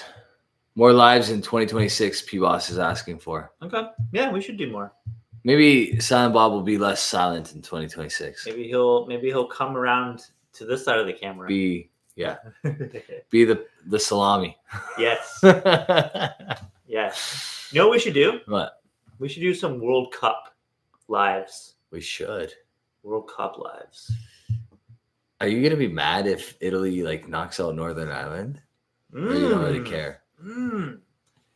Yeah, you know what? I never really got behind Ireland in the World Cup because they've never really been a thing. Yeah. You know? Yeah. I think they made the World Cup maybe like 10 or 12 years ago. They had a team. They've never really been a thing. Yeah. But I'm definitely cheering against Italy. When Canada 100% cheering against Italy. No, I don't even care who they play. I'm cheering against them regardless. Oh, you're cheering against Italy in general? Yes, I always do. Okay. Yeah. I'll go Portugal. I'll go Germany. Jeez, that's savage. Yeah, I'll go. Who do you don't even have any Portuguese friends? No. You don't even have any German friends. No. Okay, here's what I cheer against. I cheer against the most annoying fans in Toronto when they win. So actually, Portugal, I actually will cheer against Portugal because the Portuguese fans are loud as fuck in Toronto. They are They are probably louder than Italian fans, to be honest with you. The Portuguese fans are the loudest, and Little Portugal is very close, and it's crazy. If they win, they lock the city down. Yeah. So yeah, I will not cheer. If it's Italy, Portugal, I'll go. Canada might be in the same. I'm cheering for division. Canada, baby. Canada all the way. Let's go. If it's not Canada, then who cares? But Olympics first. Olympics is first. Olympic hockey. Yeah. That's first. In Italy. in Italy. It's in Italy. Yeah, they're not doing a very The good job. Italians right have now. a hockey team. Can you believe this? I don't. What do you mean? I need to see it. I need to see it first. I bet you it's like Bro. third grade Canadian Italians. Italian hockey. It's third grade Canadian Italians for sure. It's gonna be fun to watch. It's gonna be fun to watch. Yep. All right, we're gonna do more lives. More lives in 2026 for sure. Yes. All right, my friends. Thank you very much for sticking around, and we will see you in 2026. Cheers, everybody. Cheers, guys. Have a good night.